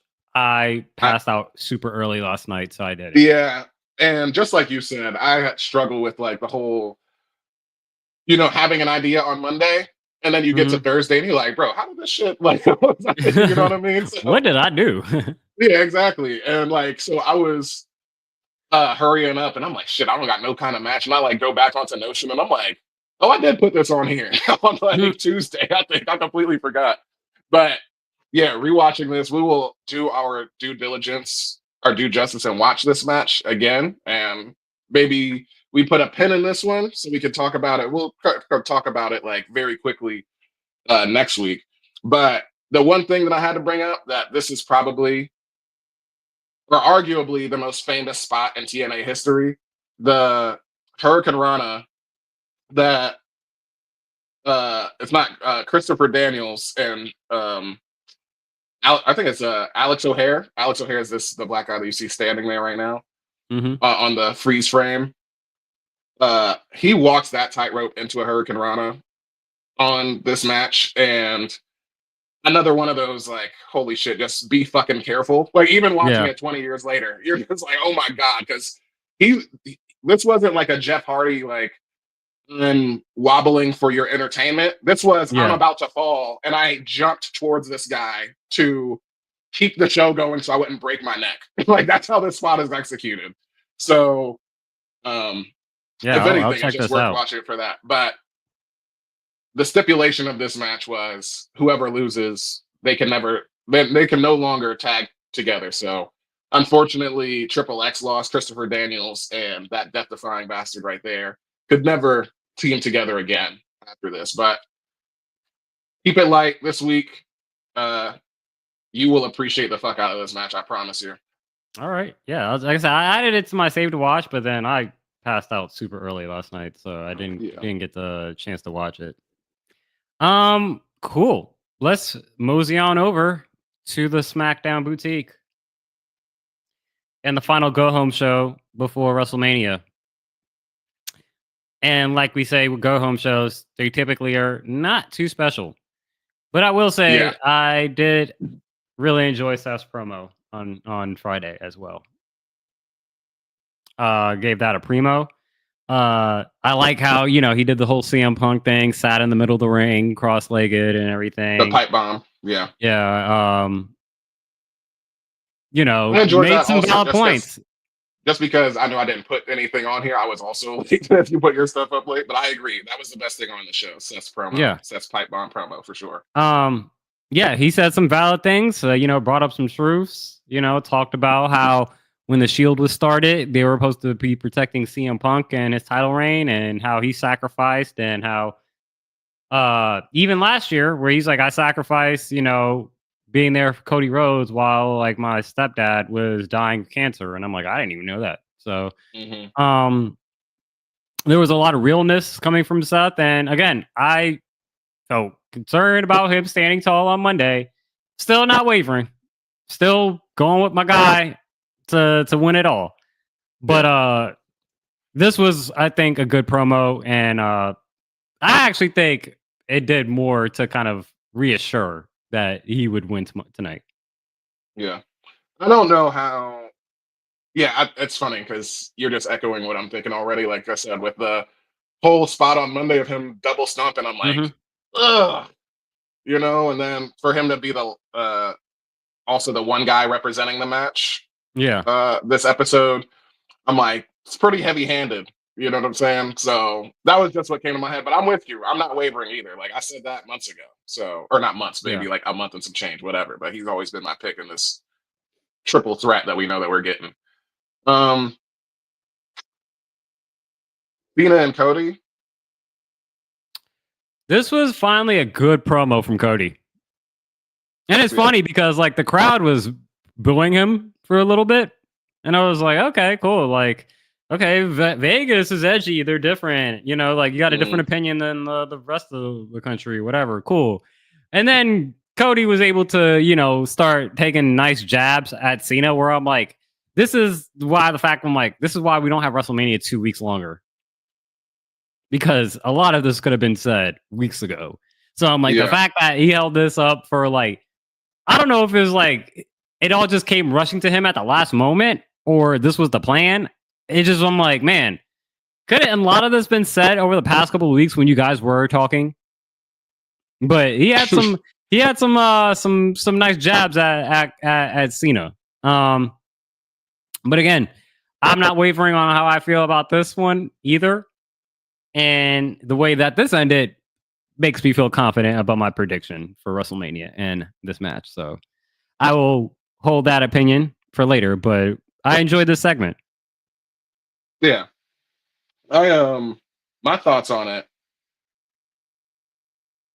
Yeah, he had some bars in there. It was definitely like I can't remember the exact, insults that he gave him, but it was basically his version of like bad built butch body, that whole soliloquy went on. I remember he's like, and you still can't wrestle. That was the ending punchline. It's like, and you still can't wrestle after all these years. I was like, God damn. So yeah, if I had to think about what's that, a 50% hit rate on like their promos, because it was like the first 2 weeks we didn't see John, and then he finally came. I think it took us like 2 weeks before we got them together in the ring again. I mean, the first couple promos, John was just talking to the fans. Yeah, that's right. He was just him versus the fans. Like the last couple of weeks have been towards Cody, but like again, I think I would give the edge to John in those. But if I'm like, Cody had the verbal spar last night, but I'm like, man, like you just have to. What is like? Where were you loading up the bar for? You couldn't have just used it like sporadically throughout the throughout the bar, like throughout the battle. Did you have to wait till the night before? But it was good. It was good. I enjoyed it. It was, yeah. I also enjoyed the Io, Rhea, Bianca, Naomi, Jade segment. So I don't like that we smashed 2 segments into one because like it's unless like you like which I hope so they have a plan of how this connects, which I do think, because again I think we don't understand we don't know the full scope of Bianca, because remember I gave her the championship a few weeks ago where I was like the Kanan, I know your father. He did that shit. Guilty as fuck. Like Bianca, you have something to do with Jade getting attacked. You know what I'm saying? And you probably work with Naomi to make it happen. And Naomi's being a good friend, keeping it being hush and not bringing that part up. But I thought the overall segment was good. I also like there is a lot of conversation of why is Bianca getting booed. It doesn't make sense. If the goal of this storyline right now, because I said that I think Io is coming out the winner of this. I think Bianca and Rhea is, why rush it to have a one-on-one match at WrestleMania this year when you could just build that up for next year? And I think right now it almost feels like they want us to pick sides at this point. Because to me, it's illogical to think that Rhea deserves to be in this match. But there's people that are like, but people want to be like, oh, but Rhea's the most over, so you got to put Rhea in the match. And it's like, the fuck? Like, are we watching the same TV show? I don't care if she's over. Like, if that's the case, then like the TV show would dictate what we're watching. Yeah. And so, like, the way that she got into this match, like, we knew it was poorly. I wouldn't say poorly. We knew we were going to get a triple threat at the end of the day. How we got here, it's an interesting route, but the way the route that you showed me gives me no reason to believe that Rhea deserves to be in this match. She just complained, and people were like, oh, Bianca doesn't want Rhea in this match. It's like, she doesn't deserve to be in this match. She was champion and lost her belt. Yeah, like, I got mad at Bianca basically, and then like, y'all want to boo Bianca for what? Like, it makes no sense. But that's another story. What did you think about it? I mean, my full thought process is like, I think it's interesting you had the thought that, she was also involved with the whole Jade thing. Yeah. I do agree that it's just like the buck stops with me. It's like, yo, why would Naomi be quiet about that then? And then it's like, all right, if y'all was in cahoots, then all right, that makes sense. Sure. Because I hadn't thought of Jade like necessarily being a part of it. I mean, ever since, Naomi has been confirmed and we're getting the match at Mania, I haven't thought about, Bianca's involvement, but that would be quite a shock for me if I hear, all right, well, they're not going to play Jade's music, but like if Jade interferes, because she hasn't done I don't think she's interfering. I think, or the reveal happens. Yeah, I think that happens at another point. Maybe it happens maybe it happens next week, but at this point, I think their matches are happening. Their matches are ending clean, I believe. Yeah. But yeah, you're also right that, Rhea didn't necessarily deserve it for sure. I mean, she literally lost her championship from a storyline perspective, like she doesn't deserve to be in this match. I'm like, obviously in real life, I'm like, of course Rhea Ripley is going to be in this match. Like, no one's arguing that. Now, the point that we have to boo Bianca, first of all, like, why? I just like, I get you. People could be fans, you could boo, fine. I just like, give me logic, give me a reason. Yeah, that's all. Give me a reason. Just like, she doesn't have a logical reason. She can only be mad at herself. Like that whole crash out segment that she had. It's like, you got to be mad at yourself because I was a one-on-one match and ain't nobody touch y'all. So, and Bianca had to remind her, like, yo, you ain't never beat EO. So, like, what you mad at me for? Yep, that is a point. That is a point for sure. You have any more thoughts on that segment? No, I mean, Did you have anything else on SmackDown that you wanted to talk about outside of? This is where I guess this is hitting your Reggie, but I was going to bring up the tag match where DIY steal the tag team championships in the middle of the match. And we got a triple threat TLC for next Friday SmackDown. Yep. That's so extreme. Like, disappointing isn't the word for that. So, because I didn't. We've been saying for months. We were bringing up a 5-way TLC match at WrestleMania. And then the night before, you're going to be like, oh, no, you're going to get a triple threat next Friday. That makes me so fucking mad. Because that just tells me that, like, it felt like they knew what they were doing, though. Honestly. Like, just play the hot potato game. Street Profits go, like, I mean, well, we had our booking. Street Profits were supposed to retain at that 5-way TLC, or at least I would have had that. But my God, the fact that you're coming, this is a 2-night Mania and you can't find room for them. I don't know how that happens unless we should have known that as soon as the Street Profits won the title that they weren't going to be at WrestleMania. Yeah, you're right about that. That's the disappointing part, because this is what happens when you get your hopes up. Like when you're just like, dog, it was screaming for it. Like the 4-way, 5-way TLC. Like, this is perfect. Give those guys 35 disappointing minutes. For all those teams too. Like each one of them deserves to be at WrestleMania. I mean, everyone deserves, but I'm like, man, like DIY, they put in a lot of work this past year. Motor City Machine Guns being a shot of adrenaline. Guns, you know what I'm saying? Street Profits, like man, that's disappointing. That's hella disappointing. So it's not anything against them. It's not even against them or even the segment on Friday. It's pretty much just like, damn, like it's booking. It's like, damn, like how is this not at WrestleMania? I know why. Because Triple H heard all of the noise about, hey, it's WrestleMania 2000 again. Let's take out the tag teams. And it's like, those are supposed to be the multi-man matches you do have. Like, you're supposed to have tag team matches, not necessarily 3-ways and 4-ways all over the goddamn place. But if you're going to do multi-man, by definition, tag teams are multi-man matches. So that should be, if you're going to have one multi-man match, it should be a tag team match. Like, and just go ahead and OD on it. Make it 4-way, 5, but yeah. I understand. That's super Reggie. That's super Reggie. Last bit of SmackDown. Yeah. Go ahead, sorry. I was like, last bit of SmackDown before we get to WrestleMania predictions is Zelina Vega, 2-0, Chelsea Green. So Maybe U.S. titles in her future. It We'll should see. be. And if We'll not, see.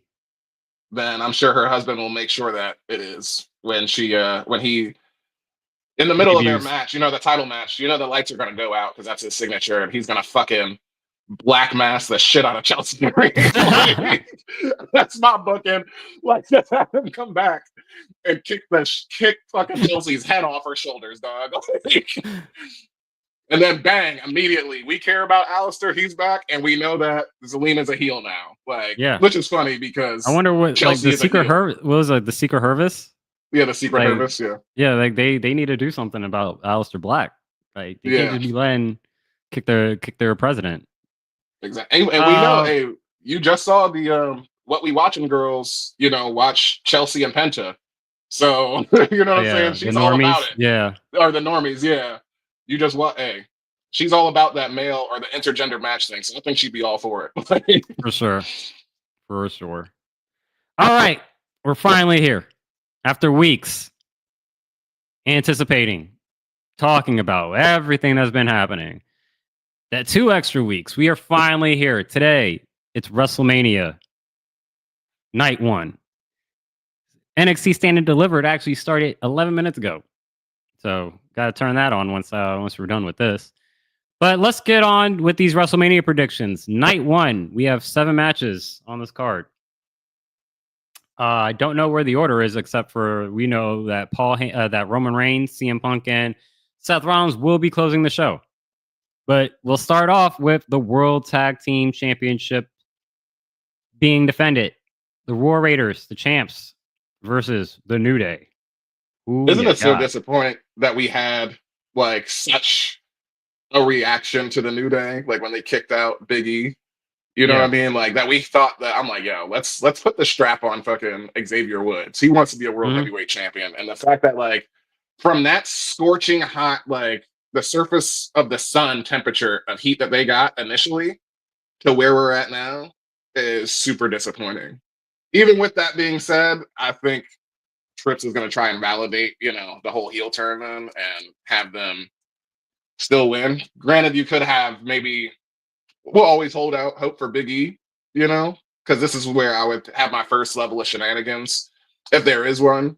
That I'm like, could you imagine Big E coming out and like hitting a big ending? But then again, I don't want him to hit a big ending because it's like gonna put too much in our minds as fans. So like, just I can't escape the thought of Big E interference of some type. You know what I'm saying? Maybe not he won't hit a move, but just a distraction thing. But I still think New Day's gonna win. See Big E out there. I'm gonna go with New Day as well. I understand what you're talking about because it's funny. The New Day gets a lot of TV time, but again, I have the Netflix ad-free version, so I get like the non-commercial break segments and everything like that. So when you watch Raw in that type of manner, you can't really tell that like you were like, oh, the New Day are on TV all the time because every time they go to commercial break, they got a segment.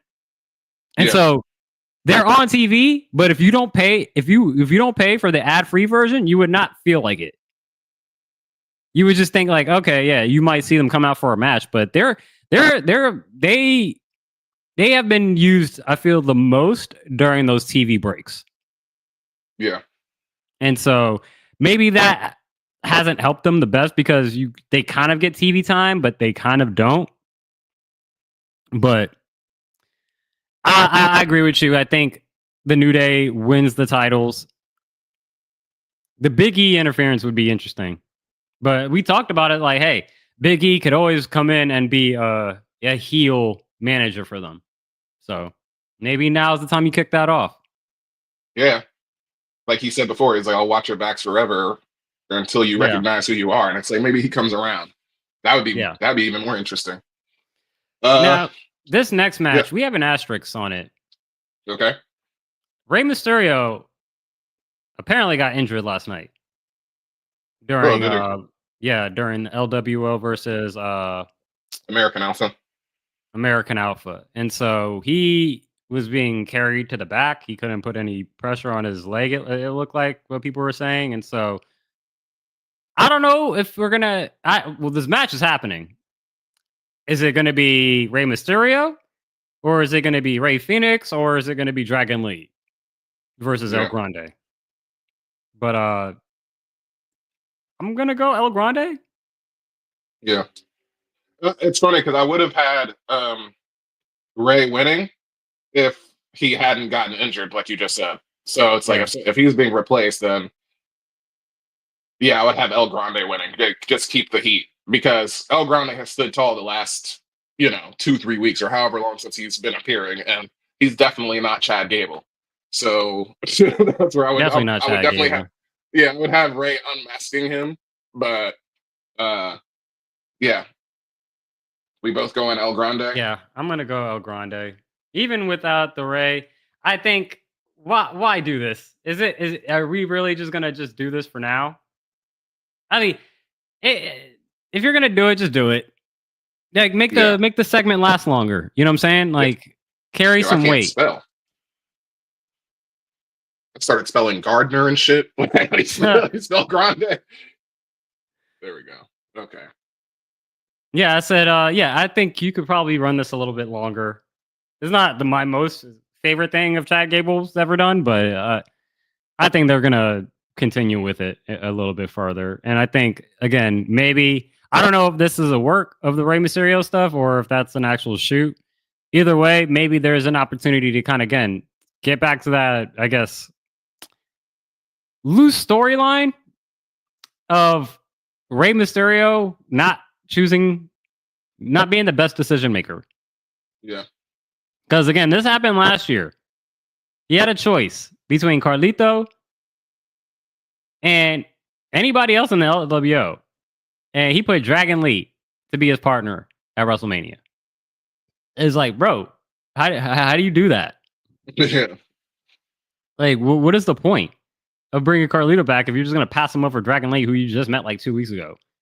Mm. And now this situation where it's like, you got Dragon Lee and Ray Phoenix. What happens if he picks Ray Phoenix? It's like, bro, what are we doing? Like, Ray, you terrible decision maker. New shiny toy. Yeah. Jade Cargill versus Naomi. All right. The training Naomi's wheels are off. outfit, she Jade. had like a whole bunch of like caution, like tape, like attached. I'm like, she's had the caution tape, but I feel like each week it just gets excessively more. And I'm like, man, that's so much. Yeah. All right. The training wheels are off. Nobody's holding their hand. I got Jade getting her first WrestleMania win by herself. That I'd would be be disappointed. I'm gonna go Naomi. I can't do it. It has to be Naomi. Like the heel right turn. that, actually. The heel turn is more important. Yeah, you're right about that actually. Because Jade is also a new shiny toy, so it's like she got plenty of runway left. Where it's like we've known Naomi for. And she's the veteran. Years, total she's divas, the veteran. Like, yes, I could see yeah. Naomi letting Jade get over. Like, I can see that. Okay, so how many? That's the way the storyline probably could play out. But I'm like, this man, is super.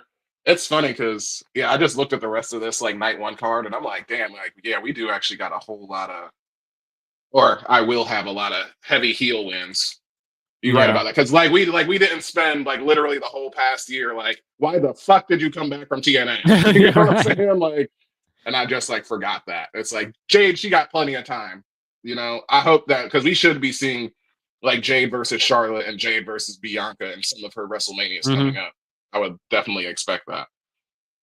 The WWE United States Championship. There's definitely an element of Solo interacting or interfering and like just backstabbing Jacob, but I think he's just too hot and you just capture lightning in a bottle. You know what I mean? So it's like, just strike while the iron's hot. Similar to your same thought with Dominic, like when we talked about it last week. Yeah. I'm just like, you're right. I mean, obviously you're right. He's worker of the year. He's like so much fucking, not even just potential. You can't say potential because he's been doing it. You know what I mean? So it's just like a matter of storyline, honestly. Where do you want to see it go? Yeah. I'm going with Jacob too, as well. Oh, sorry. I'm going with Jacob at Fatu as well. You just got to ride the hot streak. You did all this. Like he's up there, and I can see definitely a world where LA Knight retains. But I think just the way they've been booking Jacob, he's just been an unstoppable monster. You know, like, has he had a singles loss? I don't believe he's had a singles loss. No. If he did, it was probably like a no DQ or something. Not a no DQ, but a DQ or something like that, or something Yeah. caused something that you could easily say that that doesn't really count. Yeah, exactly. Because he so, was like, beating his ass too hard or something. Yeah, so like maybe like you could use that as an argument for LA Knight winning, right? And saying that, hey, LA Knight is also a megastar, right? And so he could easily be the person to be the Charlotte Flair to Asuka, if you want to Mhm. put it, give an analogy of some sort in that nature. But I think Jacob goes over. I say all that to say Jacob goes over. Next, women's WWE Championship. The highly anticipated Tiffany Stratton defending This her is title versus this is the Charlotte. one where I definitely got to hear yours first because you were shaky a few weeks ago, like so much that I thought I was being gaslit. You were like, "No, I definitely got Tiffany women." So I feel like she's definitely they've done a lot of work to help like push it, push back the odds. You know what I'm saying? Because I'm like, yeah, it does feel like Charlotte could, as it were, give back as the vet. You know what I'm saying? But like I mentioned to you before, I'm like, that's a lot. That's a heavy load to deal with in your first WrestleMania. But I want to hear yours because I got Charlotte. Gonna go with Tiffy. Yeah. I think they. You think she's giving back? Like this is the one where it's like, okay. Yeah, I mean, I think again, the whole point of this storyline is, at least to me, was to put not maybe to make her face, but it's to put her over. And again, with Charlotte, I think there was some pivoting. She's gonna get booed into oblivion if she wins. Yeah, but again, that's like again, part of that is people just are just tired of Charlotte. But Yeah. I think it's a lot of it's irrational. But I get it. She's been in your face how many times? She's won 15 championships. It's like, cool. We understand what happens when Charlotte Flair is in these positions. She's kind of this unstoppable Terminator. You know what I'm saying? So a lot of times, like the expectation is that anytime Charlotte's in these positions, is that she is going to go over. And I think this is an opportunity, at least if you want to garner some maybe possible sympathy, or not even sympathy, because I think they're going to be happy that Tiffany wins. But I think in the long term, it'd be like, all right, Charlotte has a blemish. Like she can lose at WrestleMania. It's like she's not this unstoppable force. We can cheer Charlotte. So I think in the long term it works out. Yeah, I wouldn't be surprised. They mentioned this on The Masked Man. I wouldn't be surprised. This match ends with Tiffany winning, and then they end up shaking hands at the end of it. Okay. Yeah, it's like I said, that's a lot to deal with. Like I said, 14-time champion, your first WrestleMania, her like 8th or something like that, And there's definitely an air of like, because I think, well, the issue is like we've never had a character change, with Charlotte. She's always been like in reign of terror mode, basically. Like she's just the most dominant and everything like that. So that's what makes it so complicated. And I understand that's the story that they've been telling, is that Tiffany is just as good as Charlotte. And especially like the last 2 weeks have done the most heavy lifting and making me believe it. You know what I'm saying? So, but yeah, if Charlotte wins, oh my God, she's gonna get. That's where I think that's the obvious. I had no thing, problem. like, I would have no problem with Charlotte winning. I don't either, but I think I don't know if that's go away, like go away heat immediately. Like we can't fucking believe this. You know what I mean? Or if that's like. Yeah, there's no go away heat. I don't know. Like I don't know. She's just better. That's what I would be saying. She's just better. Like, clearly, better. Historically speaking, she's the best woman of all time, literally. So, yeah, that's a lot to deal with. But I mean, that's enough on them. I just can't believe I finally put it down. It's like I feel like I'm betting against Steph. You know what I mean? Like in a wrestling context. Yeah, it's like betting against Steph Curry, and I'm like, yo, I'm a Rockets fan. We got him first round. I gotta believe. Like that's gonna be my Tiffany. Like when we start tonight, but the World Heavyweight Championship, Gunther versus Jey Uso. This is where the exhaustion of WrestleMania being 2 weeks later really hit. Because no offense to the storyline that they have been trying to tell, it's good. It also doesn't help that, in my mind, I've been like, as soon as Jey Uso won the goddamn Royal Rumble, this was signed, sealed, delivered. Yeah, Before like he in even, stone. yeah, before he even said that he was going to challenge, because we knew he wasn't challenging Cody. We knew he was coming after Gunther. So it's like, as soon as that man won the Royal Rumble, it was like, okay, Jey Uso's winning the goddamn title at WrestleMania. Yeah. It is what it is. Like, it's Jey Uso, the most I agree predictable also. match. The most predictable match. The on entire this card. weekend. Yeah. Yeah. For sure. That'll be a dope ass. And you could clip this if this comes out wrong and Gunther retains. You can clip that and replay it all you want. But I think a lot of people feel that way though. Like, I mean, granted, we definitely need to engage with some more fans out there. Engage with us, people. Follow us at our Instagram and our TikTok. Everything at the Wrestling Re-Up. But listening to Masked Man and stuff, like they've been saying nothing but exactly that. It's like signed, sealed, delivered. Like Jey Uso is winning the title at Mania. Yeah, you know what I mean. Like the thing is going to be like R-Truth winning last year, and everybody was just like super happy. I think you're going to get the same thing. Yeah. Yeah, I agree. Finally, and then night one. We definitely, we agree also on this. I've been beating this drum too. I'm like, yo, Seth ain't losing 3 matches in a row. Seth Rollins, Roman Reigns, CM Punk, triple threat. We've been saying this for months. We ain't folding. I don't care what the story tries to tell me. Seth Rollins is stacking them. I like your idea. We combine both of our ideas. Like I said, Paul Heyman throws in a chair. Kind of like how when Paul Heyman remember it was Roman Reigns, Brock Lesnar? Brock, yeah. That was Roman and Brock. He threw the title belt just kind of like in the middle between them. And it was like, y'all make a choice. A chair. Could be the exact same situation. Paul Heyman tosses a little chair. Punk and Roman are both trying to pick it up. Seth Rollins comes out of nowhere. Kablam! Double stop.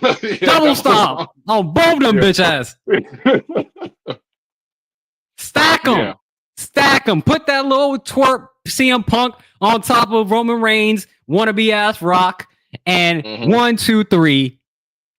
Seth Rollins, the visionary, the revolutionary, wins and ends night one in glorious, spectacular fashion. Yeah, I got Seth winning. There's no way he does. And then that's the thing too, is like, I remember like when he wins the title, when he cashes in on Roman, and he gives him like the little scratch, like the breaking kayfabe, as fans, and like when they scratch him, and the pen is like, thank you so much, or it's like, they get real emotional in those moments and stuff. And I'm like, man, like he says that they're not like, or Roman is like kind of famously very private and stuff like that, but like I got to imagine that this is probably as close to friends as he can get inside the business. And the thought of like that, just their story individually, I guess, we are roping CM Punk. It's supposed to be, he brought up Dean Ambrose last night where I was like, man, could you imagine if Moxley was here right now? Could you imagine this match? If this was not CM Punk, but Moxley the way it's supposed to be? This would be fucking nuts. But either way, I just thought it was kind of touching in the sense of like, man, like it's coming full circle, like 12 years later, you know what I'm saying? Ever since like the chair shot and stuff. And like he gave it back to him, again this week, even with the Shield shit on, you know what I mean? So I don't know. I got caught up in it. I think it's good. We'll see what happens. That will be in about 6 hours from now.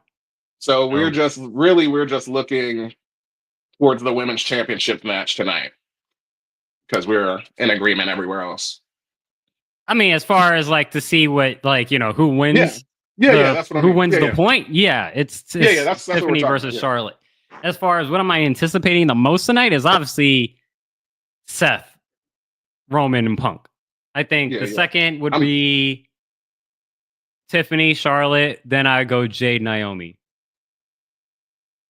That's what's up. Yeah, I was talking about our points because that's what matters. So you said you got a 3-0 coming. So I'm trying. Let's make it happen. 3-0, man. 3-0 this week. 3 points are on the line. I'm trying to get all three of them. Let's talk about night 2 WrestleMania predictions.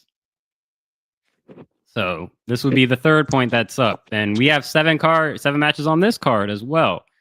We'll start with the WWE Women's Tag Team Championship. Liv Morgan and Raquel Rodriguez are defending their titles versus the Franken team of Bailey and Lyra. Yeah. They ain't losing their titles in 2 weeks to a Franken team, with Lyra Yeah, already having the Intercontinental Championship. So Liv and Liv and Raquel. Yeah. That's exactly who I got too. Liv and Raquel as well. Officially unless you count like the original WWF, women's tag team titles, they're the greatest of all time. You know what I'm saying? Because you got Fabulous Moolah and all those like legends from back then. But the new era, they're the greatest women's tag team ever. So yeah, going with the retention for them. And do you think Bailey turns heel on Lyra? Oh, that's interesting. I hadn't thought about that at all. No, I haven't Maybe after the match. It doesn't have to cost them their match, but like after the match, like she could like attack her because I'm like, hey, the tag team is done at this point, and I'm trying to come after that Intercontinental title. Yeah, yeah. And she did say that she owed her a rematch anyway, but she just beat Bailey. So I don't know, maybe that's interesting. I hadn't thought of a Bailey heel turn Bailey into could a title. Bailey could be in line for an attitude change. Yeah, you're right. And not to mention, she brought up herself, being the first Grand Slam champion, and like obviously she wants the other 2 belts too. So she wants the IC title and she wants the United States title. So yeah, that's not a bad prediction at all. I think this one is pretty interesting. AJ Styles versus Logan Paul. I don't care. That's why it's interesting. Yeah, I don't. It just sucks. So I care about AJ Styles. I don't care. Like it's gonna be whatever your Logan Paul match is. It's gonna have acrobatics. Both these guys are gonna do. AJ is gonna make him look great. Logan, he's gonna do some cool moves. Not sell too much. Even if he does sell, he's not gonna sell it for like a long time. He's just gonna kind of prop back up. Logan gets the win, and then it's an excuse to put him into a title match. I got Logan also. He didn't come up with a finishing move for nothing. We've seen the pulverizer now twice. That doesn't mean that he gets it off, but I think it's also a matter of AJ, like in a real sense, he doesn't have the best like WrestleMania, not streak, but like matches just in general. Like that Shinsuke and him match, like when Shinsuke should have won, that was a direct result of their New Japan stuff. That was like, holy shit, like when they were at Wrestle Kingdom, I think that was Wrestle Kingdom 6. That was AJ and him. And that was one of the most underwhelming matches of all time, like at WrestleMania. You got his best match, I would argue, is the Boneyard match, which we know that was a byproduct of the freaking pandemic. Yeah, exactly. So it's like, not to say that he's not. Obviously, it's just like everybody got bad. And that's for whatever reason, cinematic. That's not really a match. It's a cinematic. Yeah, yeah.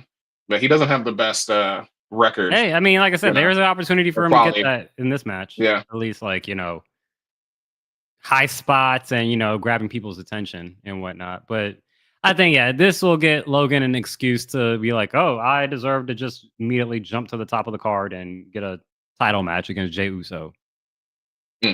I imagine that's what's going to happen. Yeah. This is probably the most unpredictable match on the card. Like, got so many ways to take this into all these people. The Intercontinental Championship, 2-time champion Braun Breaker putting it on the line in a 4-way versus Penta, Finn Balor, and Dominic Mysterio. So we power ranked these last week, and my power ranking was Dom, Braun, Penta, Finn. I'm sticking with that. I'm going Dom. It's hard. Yeah. I think Braun. It's a toss up between Dom. For me, it's a toss up between Dom and Braun, and I'm gonna go Dominic. I think everything that we've made out before. I think it's the time. It's the time. Yeah, and that's the same thing I said about Jacob. It's just Jacob is like he's scorching hot and way like a newer toy. You know what I'm saying? Imagine like Braun Breaker, the way he's been spearing people the last few weeks, and like how that's been getting over with the crowd. He's doing that with a title. Imagine that man without a title doing that to people, just like super unhinged. Yeah, I'm saying in the chase, like I think that would be interesting. Yeah. I'm going Dom. Yeah. I really want Finn to have a WrestleMania moment. That was the only other answer to me, because it's like, yeah, Dom is already, he's not going to be hotter than he is now. You know what I'm saying? Especially for him to not have a major singles title. At least Finn is already a, universal champion, multiple time tag team champion, stuff like that. Yeah, I think it has to. I guess really what I'm saying is that it's taken me this long. Maybe this extra 2 weeks is for me to wrap my head around Dominic becoming champion. Really, because I know I wasn't saying that the last two. Like, it's just I would rather. I think Finn will still be okay. I know you. That's what you said also. But it's just like, if we just making moments here, I think Dom is the right, like, of the moment. Definitely, you got to pick him. If there's like a most correct answer, I guess. A Sin City street fight. Damian Priest versus Drew McIntyre. Me personally, I got McIntyre. I think He's got to get his lick, bro. Like, this he's is got to get his lick back. payback. This is payback This from last year. If he doesn't get his okay. payback, I mean, I would, Drew, like, losing his shit is the best kind of Drew as far as like a television watcher. But I'm like, man, to win a title, then lose to a cash in after 5 minutes, and then you got through a whole year. Apparently, like, again, Damian Priest, that was the conflict in the Royal Rumble match, right? Like, it was like, oh, Damian Priest was trying to get him our way, this, that, and the third, or something. Or was that that was LA Knight? That was LA Knight. That was LA Knight. Okay. Yeah.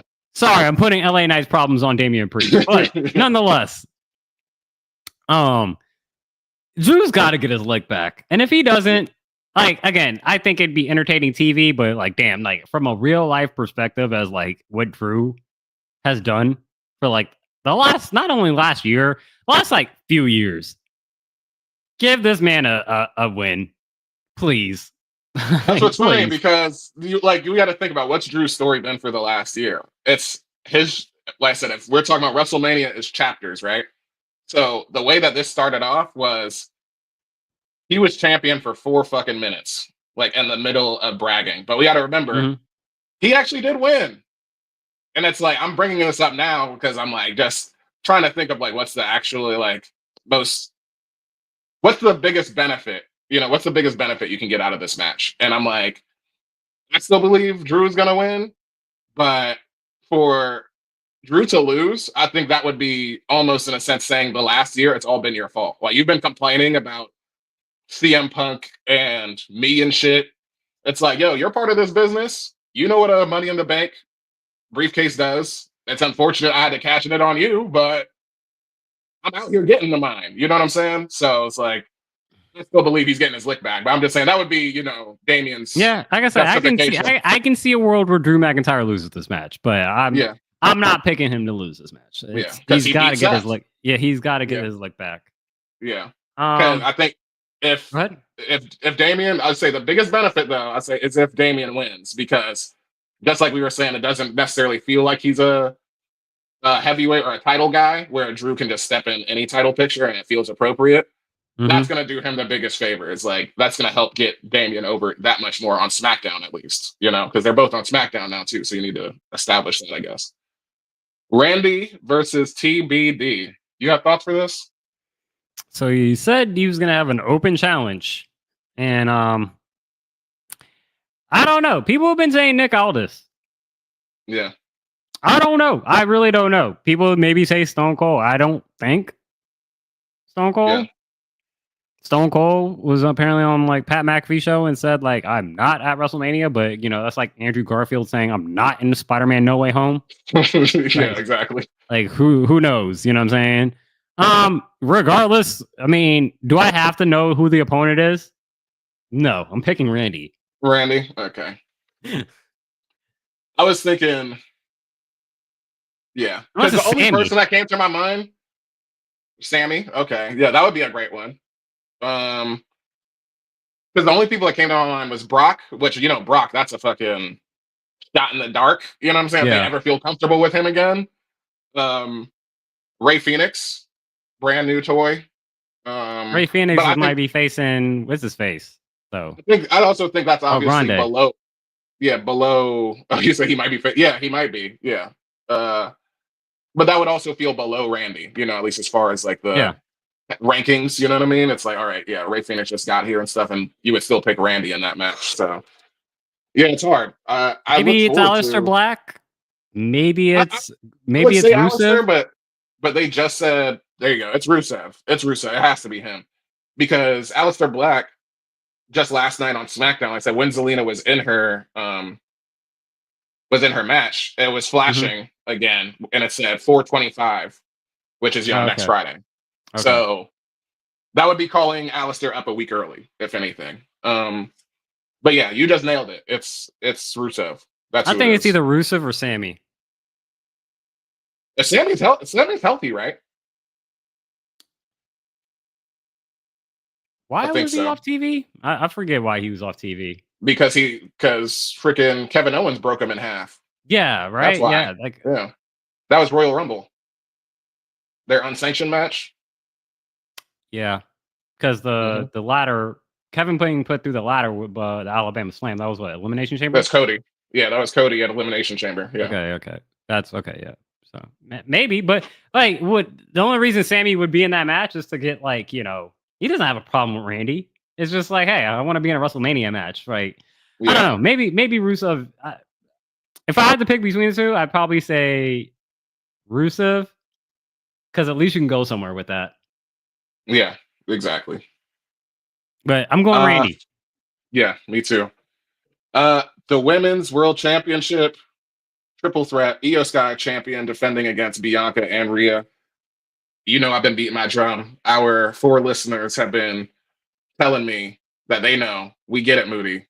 Io's your fucking chick. So I'm just gonna, similarly to you and Seth, I'm like, listen, somebody's got to stand up for our Far East talent. And the disrespect that she has taken. Suck. You see what? Our night 2 predictions are gonna suck because we're just gonna agree on everything. Well, I mean, yeah, but that's fine. I'll go Braun. I mean, we still got another one. We still got another. I'm going Io in this match. I think Io. The whole storyline is that she's just being disrespected. Bianca and Rhea, I think, are again. That's setting up for WrestleMania 42. Bianca is technically undefeated at WrestleMania. She's 5-0. I'm going Bianca. I'm going Rhea takes the pin on Rhea from Io. Okay. So you kind of still protect Bianca and her record. Bianca. Okay, yeah. You also, again, Bianca is pissed that Rhea's in this match because, again, she don't need to be in this match. You don't even go here. Exactly. And so, I won the elimination. The fact that she would lose the match, from a person that shouldn't even have been in the first place, is another point. And then the third point, Rhea can't beat Io. Yeah, just facts. Do you think? I mean, that, and like I was saying with Charlotte and Tiffany, it's like, yeah, that's a lot to deal with. Like, just psychologically, that's a lot to deal with Rhea. Like, the fact that you're gonna overcome your biggest, not even rival, like the biggest monkey on your back. You know what I'm saying? That we didn't even like high key even think about, until like recently, where it's like, oh shit, yeah, you bring it up. She is 0-4 against Io Sky. You know what I mean? Not to make it 0-5. You're gonna do that. You're going to do it with all the pressure in the world on you? I don't know about that, dog. Especially with that power buff girl right there. You know what I'm saying? I'm saying, man, there needs to be some Scott Steiner math being done when Io Sky and Rhea Ripley are in a match. Like, Rhea Ripley's chances of winning that match drastic go down. Yeah. The number spelled disaster for Rhea Ripley. Yeah. All right, the last one. Undisputed WWE Championship. Cody Rhodes a champion against, he's about to ruin wrestling for all of us, John Cena. Who you got? This is you thought last year was going to be unfair. This will be the most unfair match ever. Yeah. John Cena is easily winning this. And there's no way Cody is winning this match. There's absolutely no way. In a fair fight, Cody is winning this match. No way.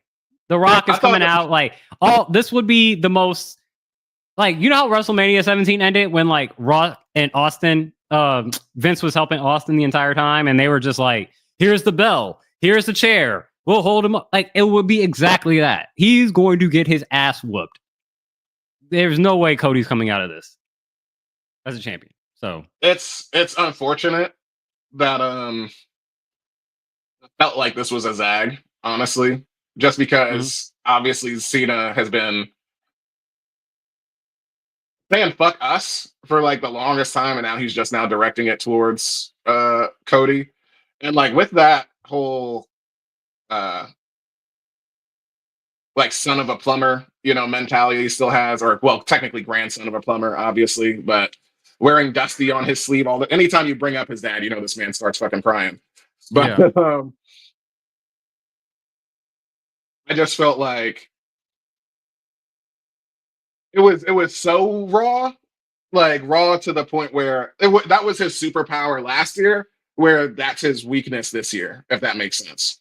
You know what I mean? Because and it's only because of the opponent.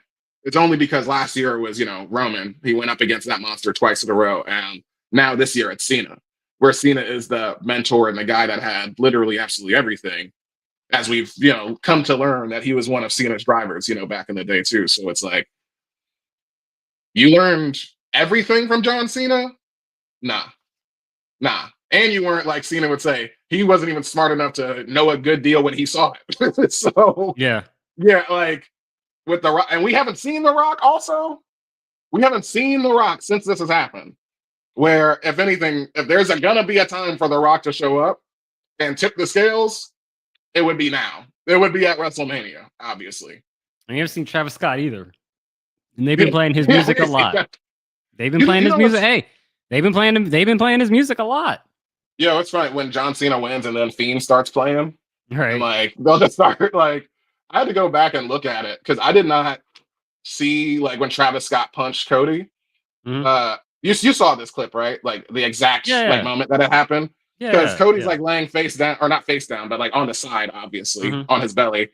And I didn't realize it's just a regular closed fist punch that he, you know, gives him to the side of the temple. Like the eardrum, yeah. And I was just like, oh shit, as I was like looking at all of the you know, so much wrestling in my algorithm right now. Like I watched, I don't know, I'm rambling slightly. Either way, Cena's gonna win this match. Sorry, I just wanted to get off of that. But yeah, and that's night 2. But I'm hungry for a point. I can't let this night 2 predictions all be the same.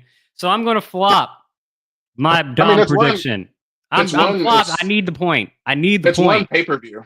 It's one pay-per-view. I need the point. I need all the points. You go say that, and then watch. We tie, and then all of a sudden it gets to week 52, and then I'm like, I needed that 1 point. I don't care. And I wasn't even that like again. I said it before. It was a toss-up really between Dom and Braun. And I think if you also have the Judgment Day storyline going on and them potentially breaking up, there's plenty of time there, yeah. I'll get Braun, you get the pick. Sure. I'm still wrapping my head around 3 points when it's one pay-per-view. It's 3 nights. These are each like that's 3 nights. Stand and Deliver, we would grade by itself. Yeah. That's a point. That's NXT. Night 1 of WrestleMania? That's an entire pay-per-view. You want to grade 14 matches as one? That's wild. Hey, we've done it before, and it's not like that. That's WWE because WWE doesn't have any control of their shit. They put 12 matches on a card. If WrestleMania was still one night, yeah, we'll count it as one night. It's not. It's 2 nights. I feel like that's fine. It's fine. If you felt this way, you should have brought it up last week or the week before that. You ain't bringing up the day of WrestleMania, nigga. Yeah, you're right. You're right. Let's get to these goddamn champions. Yeah, finally, about time. I'm so done with this. I'll go with mine. So I texted you earlier because I didn't realize that you just added that to it. But yeah. Yeah. As you mentioned, this is basically the MJF and Hurt Business segment, but and knew the Dr. Umar Johnson. I said, snow bunnies never, black queens forever. I said, snow bunnies never, black queens forever. To Bobby Lashley. He is this week's champion because if anything, obviously you hit up Godfather about the hose, but you ain't asked for one black girl. You didn't see one. That's what I said immediately because I was like, those women are beautiful, sure, but I'm like, all right, where's my ethnic women? You know what I'm saying? That's what I'm looking for. There was one South Asian woman. She was probably East Indian or South Asian of some type. That was, probably dark as us. That was it. I'm like, yo, where's my chocolate? Like, no wonder Bob it didn't bother Shelton. It didn't bother Shelton. Exactly. It didn't bother Shelton, but I'm like, you know what they say about Jomi on the Ringer, on the Ringerverse? They call him the milk merchant. Seems like seems like Shelton Benjamin might be the save as well. But that's a funny one. That's a funny one. I was gonna ask, do you think do we genderize these titles? Say there's a men and a women's version of this title, or is it just like they took these titles from Bianca and Naomi? The last time you gave out this title, fine. I'm saying like we're passing down the title reigns. Like they can regain it right now. The current champions is Bobby Lashley, and he's defeated in a handicap match, I guess. Naomi and Bianca. Which he would, I mean, still. So I don't know. Bianca versus Bobby. Come on now. I'm saying there'll be offense in there. Like he will give her offense the same way it was, Reclusa versus Penta. He'll let her get some offense in, but the second that spear cuts her in half, I don't want to hear shit, dog. My champion of the week is the Scott Pilgrim. You know what really sucks? What though? Everything. You can't see this coming. Why does everything gotta be so hard? Title. I guess this is more so directed to me and the fans like me, but just the WWE's WrestleMania week of press run, just exhausting. Like it's exhausting. Not Arya, Nick Khan on Bill Simmons' podcast. Like I get people ask you about AEW, you're gonna have to give a response, but it's like, man, like we get on AEW for taking cheap shots at WWE or just like living them in rent free. It's like, oh, y'all live rent free the other way too, and it's sad. It's like, bruh, this is supposed to be a celebration of wrestling, and you guys could just take. You're like, oh, I'm proud of the guys that funds, the AEW and owns the Jags and stuff like that. Basically saying, yeah, Shad, not Tony, Shad. Exactly. Like, okay, Triple H, Roman Reigns. Politics. I'm not going to get into it, but yeah, just ridiculous. Thank God CM Punk said that was the last thing I saw before I passed out last night. Where like he was on, he did an interview with The Ringer, and basically they asked, he's like, I don't get into politics. I try to keep it 24/7, but people know where I stand and my politics are. And I'm like, man, like this whole week, I'm just like, y'all just love putting y'all foots in y'all mouths. And again, like, there's part of me that I feel like a lot of this card is going to be booked for a specific person and not really for television.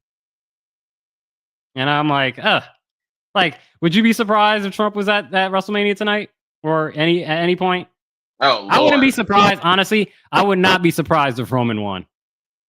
With those comments, I would not be surprised if Roman won. Yeah, like I said, he would be my second choice for sure. I wouldn't be surprised. El Grande won. Like everybody you think that could win, that would make Trump happy. Don't be surprised if they win. Bro, we went super.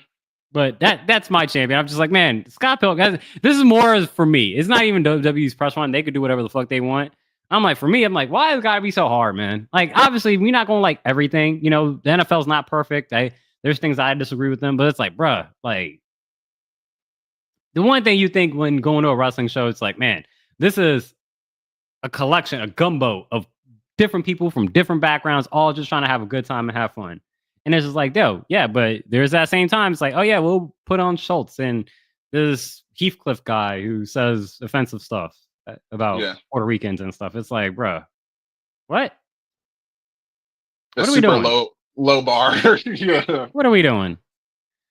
I agree. That's I it. couldn't agree more. I'm exhausted too. I told you. I was just exhausted by this entire. I think it's the extra 2 weeks, but yeah, just all the press. I couldn't. It agree would have more. came regardless if it was 2 weeks or not. They still would have did the same shit if it was 2 weeks earlier. So Yeah. it's just, again, what do I do expect? Of course I expect it. It's just like, bro, like, can y'all just at least, like, again, I'm not trying to say shut up and dribble, but it's like, bro, sometimes just like, we understand it, but do you have to be so abrasive in our face about it? Yeah. Like, we see it. You're not hiding it. We see it. We call you out on it all the time. But again, there's some of it is just like, bro, with some of the shit going on and you still backing up that dude, that's wild. That's wild. But another topic for another show. That is finally WrestleMania week. I can't help but be paranoid. Ridiculous. I want our viewers to know, listeners to know, just because I just realized I booked every major title to change. That's wow. what I did. That's what I did. Every title is changing because Cody's winning, right? Yeah. Charlotte's winning. Except for EO. EO retention. That's the only one. I'm like, damn. But even the United States, the Intercontinentals, like all of them are changing. It's a lot. So Now would be the time to change titles, right? But that is it for us on this WrestleMania preview episode. NXT Stand and Deliver is currently going on right now. They're an hour into the show. I have no idea what the predictions are, so we'll be surprised to see how much we hit on so far. What do you want to leave us off with, Moody? Just remind the people the same thing. Give us all the algorithm engagement. Give us a like, comment, subscribe on our YouTubes, our Spotify, and our email at thewrestlingreup@gmail.com. Everything, no hyphen. That's what I want to tell the people. And enjoy WrestleMania for sure. Obviously, we're about to. Sure. And we will as well. And we will be back next week for episode 42 to recap all things WrestleMania, the go home, the not the go home shows, but the Raw after WrestleMania, which is also really big, and whatever surprises that may come out of that. SmackDown, we already talked about Aleister Black making a return and whatnot. So the wrestling train goes on after WrestleMania, but we'll start again. So we'll see y'all next week, and enjoy WrestleMania, everyone. And we'll catch y'all next time. Peace. Peace.